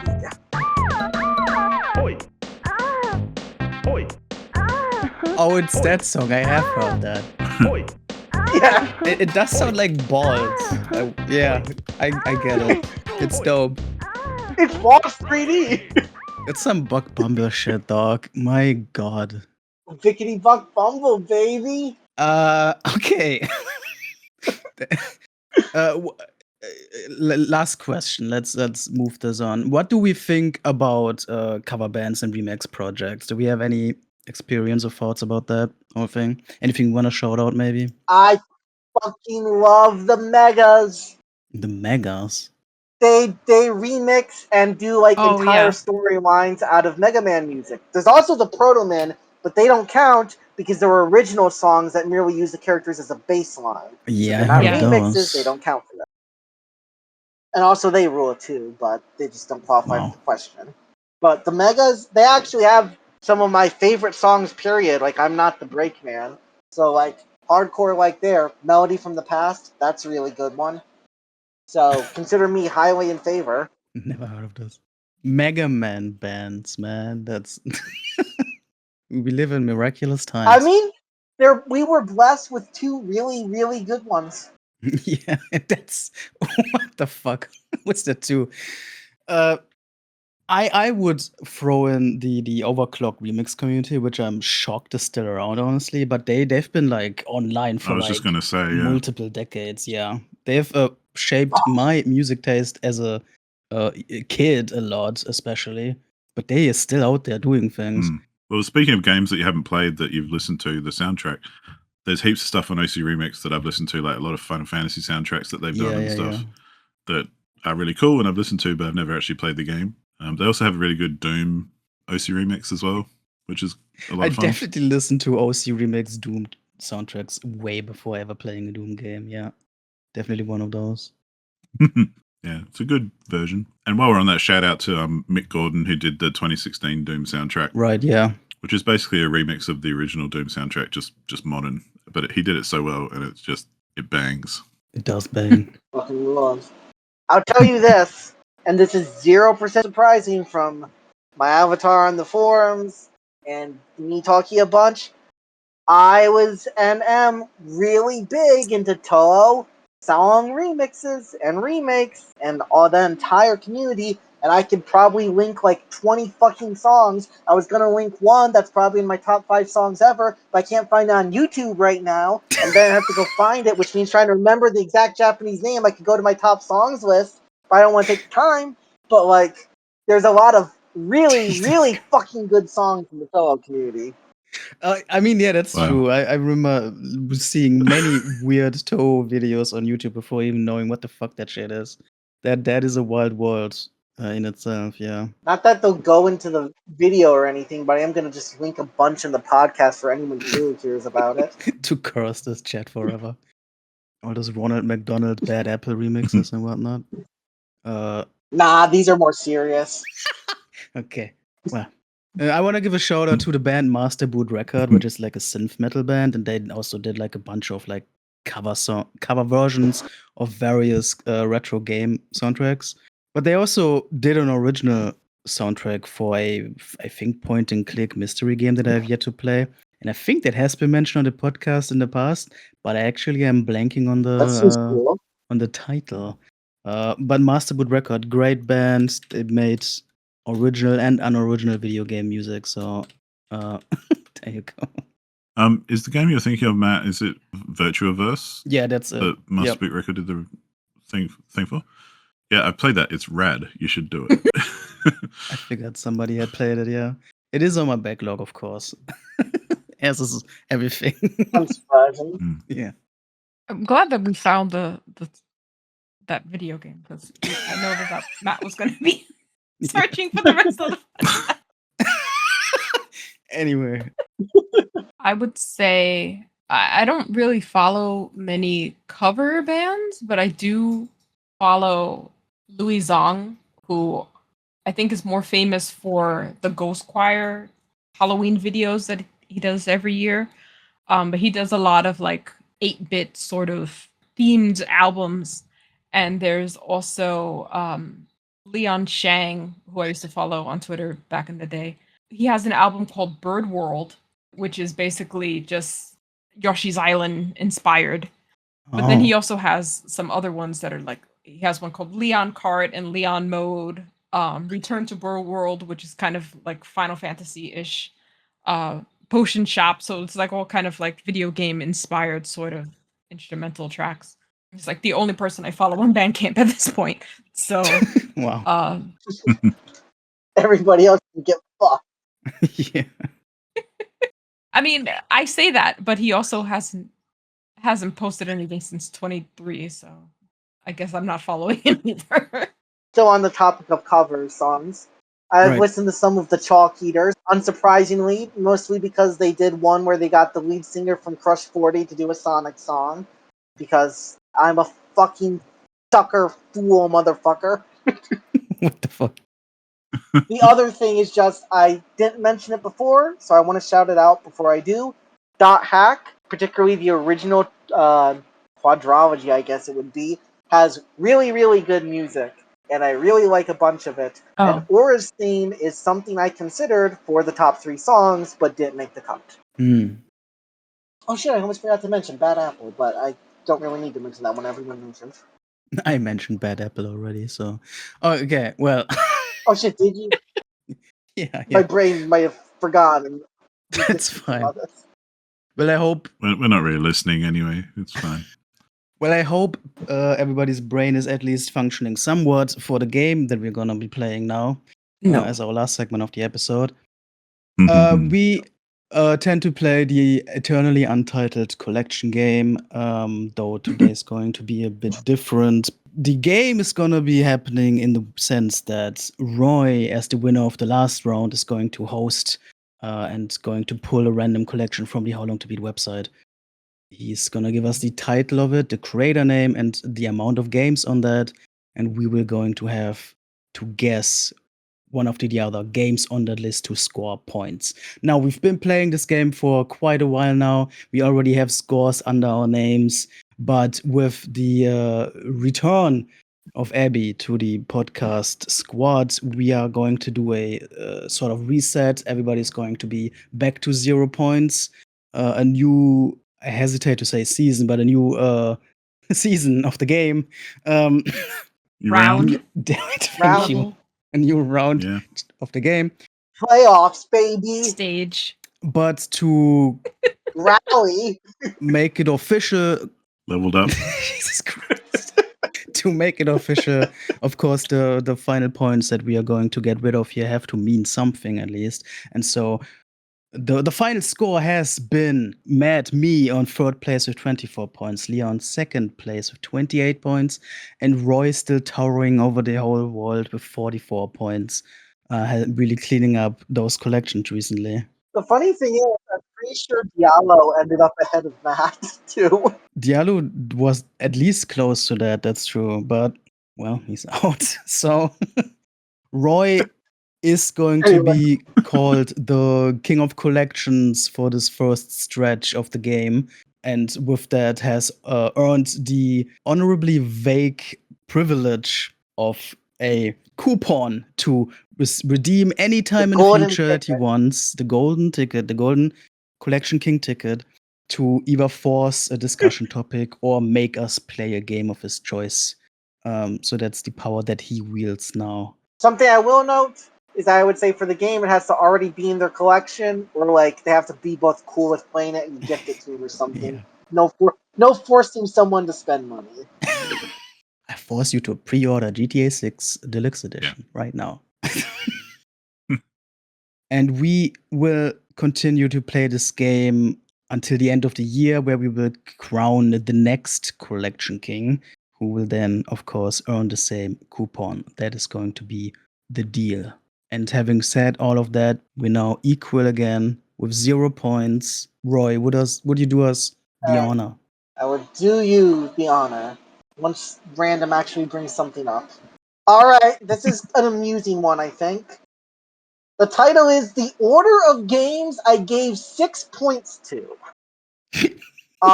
Is by Masarana, Good category. and it has 118 games. Oh my fucking god, dog. 6 points. So I'll also say the description of the game is, this ranking is not really important, but I wanted to give a rank. Jesus Christ. So we have the power to veto if you wanted to pull a new random collection. I don't know if anybody here wants to do that. That's right. I'm not gonna veto. No. I don't really. Yeah, let's go. Whatever. Alright, sure. Let's do this Let's blind see bag. the order of games I gave 6 points to. We're gonna start with Matt. Oh fuck! Oh fuck! I forgot that I started. So what is this? Just so you know, I don't even look at podcast order or anything. I just choose Right. and go. Yeah, you're a monster. I know. So what is a 6 out of 10 video game? Yeah. We don't. What was To the be clear, it username? doesn't say 6 out of 10. It just says they gave 6 points to it. What is it gonna be other than that? Yeah, it happens to be 6 out of 30. I'm gonna tell you, he has a link to an imager with his ranking system. Oh, hold on. Can we actually get that? That's context, yeah. Let's actually get that. Let's work with that. Accountability. You know what? Sure, I think that's fair. Here is the imager of his review system. Hell yeah. Oh yeah. I'm glad to say that 5 and up is good. Yeah. What? It is confirmed out of 10, and the 6 out of 10 is considered good. Okay, makes sense to me. What is this? Okay. Their name is Vasarana, and they have a Kaguya-sama avatar. I have no idea what that is. Okay, so we have so much context. It is a weep. Yeah. We have confirmed weeb. So let us Possibly. think. What is a 6 out of 10 game for a weep? I'm gonna say Pokemon X and Y. No. Shit. Well, that's my first loss. 3 losses and be out, by the way. Yeah, 3 and you're out, otherwise you just keep going. Leah. Fucking hell. These blind bags. They have killed us in the past. Final Fantasy 2. No. Come on, Abby. Draw first blood. I'm gonna say Minecraft. Oh.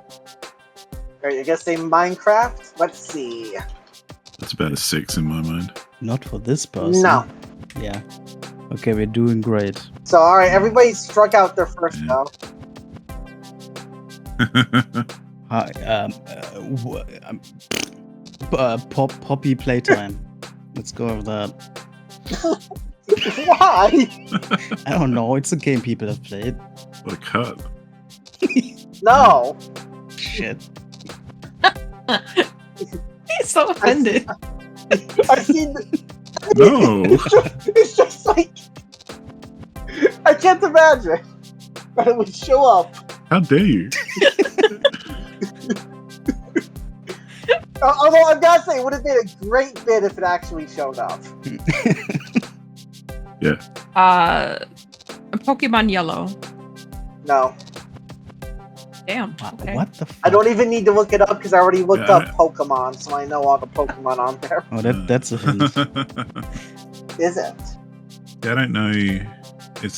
I don't know many weeb games, but then would they give weeb games 6 if they're Yeah, a that- weeb? It might be Right, Yeah, five. that's the question. issue. Mhm. I think. Or they might be more discerning. So then because what they play becomes...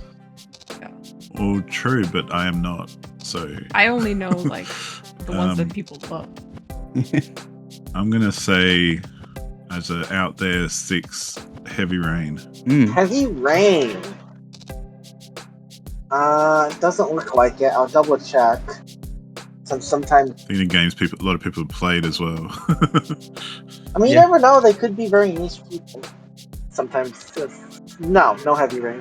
Are we gonna enter Man. this game with 0 points and exit with 0 points? Holy fuck, dog. We are all on our last guess, pretty much. Are we gonna strike out and I have to do it the next time? Alright. Hey, works for me. I am going to give a hint to everyone. While there are a fair amount of niche games on here, there's also a lot of much more common ones. The person is not just like all weeb shit. Yeah, no, I figured, but Okay. they haven't played Poppy Plate. Ah, yes. Mainstream. Yeah. Dude, yeah, everybody's. Like, you can buy plushies. I think you could use your coupon for that throw. Anyway, Matt, it's your turn. Yeah. So what are popular games? What are games? What are games? Never As we heard of usually What- say what at this do? point. What are games? Yeah. I'm going to say, what's a generic like action RPG? I don't think it's on there, but I'm desperate. I'm gonna say Nier Automata. Ooh, I mean, that is a weeb Mhm. game. Surely that'd be above a 6 though. You never Yeah, know, they might probably. not like the philosophical part of it or something. Mm, But it's not on there. Yeah, I'm out. it is pretty deep. Leah, Fucking hell. This is horrible. we're really giving Abatage the full experience. Yeah. I don't know the name of that game. Fuck. You're thinking of Tetris. I don't know. Halo 3. Let's go with that. Halo Wow. 2. No. Alright, it's all up to you, Abby, to salvage a point. Jesus. All right, here we go. Save us, Abby Wan Kenobi, your own wheel. Beautiful. Yeah. Beautiful game. Lego Batman. Oh my god. Man. No. That's a 6. Alright, nobody gets anything. Thanks for playing. That is crazy. What the hell is on there? Just to go through like some of the games on here. Half-Life and Half-Life 2, Mm, Doom 2016, Devil May Cry 4, wow. Genshin Impact, God of War 3, Hades, Luigi's Mansion, Super Mario Sunshine, Super Mario World. What are some other ones around here? Is there These any are Pokemon? 6s? These are Damn. 6s. Sunshine? Marvel Spider-Man Miles Morales, the first Metal Gear Solid, Metroid Zero I mean- Mission, Ninja Gaiden 4, I thought I was like a rough and Ninja Gaiden 2 Black, Sure. viewer of games. Pikmin, Persona 5. Yeah, I don't. How did we Pokemon not? Legends Arceus was the Pokemon game on here. That one? What the fuck? And then Final Fantasy 1 and Final Fantasy 6 were on here, but not Final Fantasy 2. Ooh, close, Damn. yeah. I went too far. That user beat us. Oh my god. Portal is on here. Oh, a 6? Ridge Racer Type 4 is on here. Resident Evil Village. Wow. Well, So there Yeah. were like a... Whoa. Oh, Silent Hill 2 is on here. Sonic Adventure 2 is on here. So there were a bunch of common games. It was just finding the right one. That was certainly a time. yeah. No, I am shocked that we didn't get a single one. We should have gotten at least one. Oh my Yeah. gosh. I think just 6s kind of We were going to niche. Yeah. Yeah. Yeah. It could mean There are anything. sometimes some random ones, like Bad Piggies is on here. What? Bad Piggies. Like the Angry Birds? I don't know what the fuck Bad Oh. Piggies is. I just thought it was a funny name. Dang. Anyway, thanks for playing. Nobody gets anything. I have to host again next week. That is the truth. All right. We go as we came. Well, imagine nobody ever gets any points. I just stay the king, I guess. Yeah. Abby, I hope you enjoyed the first round of the collection game for you. And I hope you're excited for what's to come in the future. I mean, the only way is up. Yeah, exactly. That's the way to see it. I suppose that's true because you can't spend points for power-ups without having them, so you can't go negative. Yeah, we haven't even taught Abby about the Exactly. power-ups yet. That's in the dark. It's in the document. You'll figure it out. With that, let us leave the sad And- affair behind. Oh, Abby. I was just going to say, I have listened to the podcast before. Oh, okay. So That's... I am Aw. aware of how things go to an Oh, extent. I appreciate that. Okay. Ah, but that's different from experiencing it. Right. So with that, let us leave the sad affair behind. Thank you everybody for listening. Make sure to tell us about your favorite soundtracks or your least favorite soundtracks, whatever you want to talk about in terms of music. Mhm. We're happy to announce the next episode with a full squad of 4 people moving forward. And for now, we are going to go back into our resting pods to recharge. Goodbye. Later. Bye. R. Goodness gracious.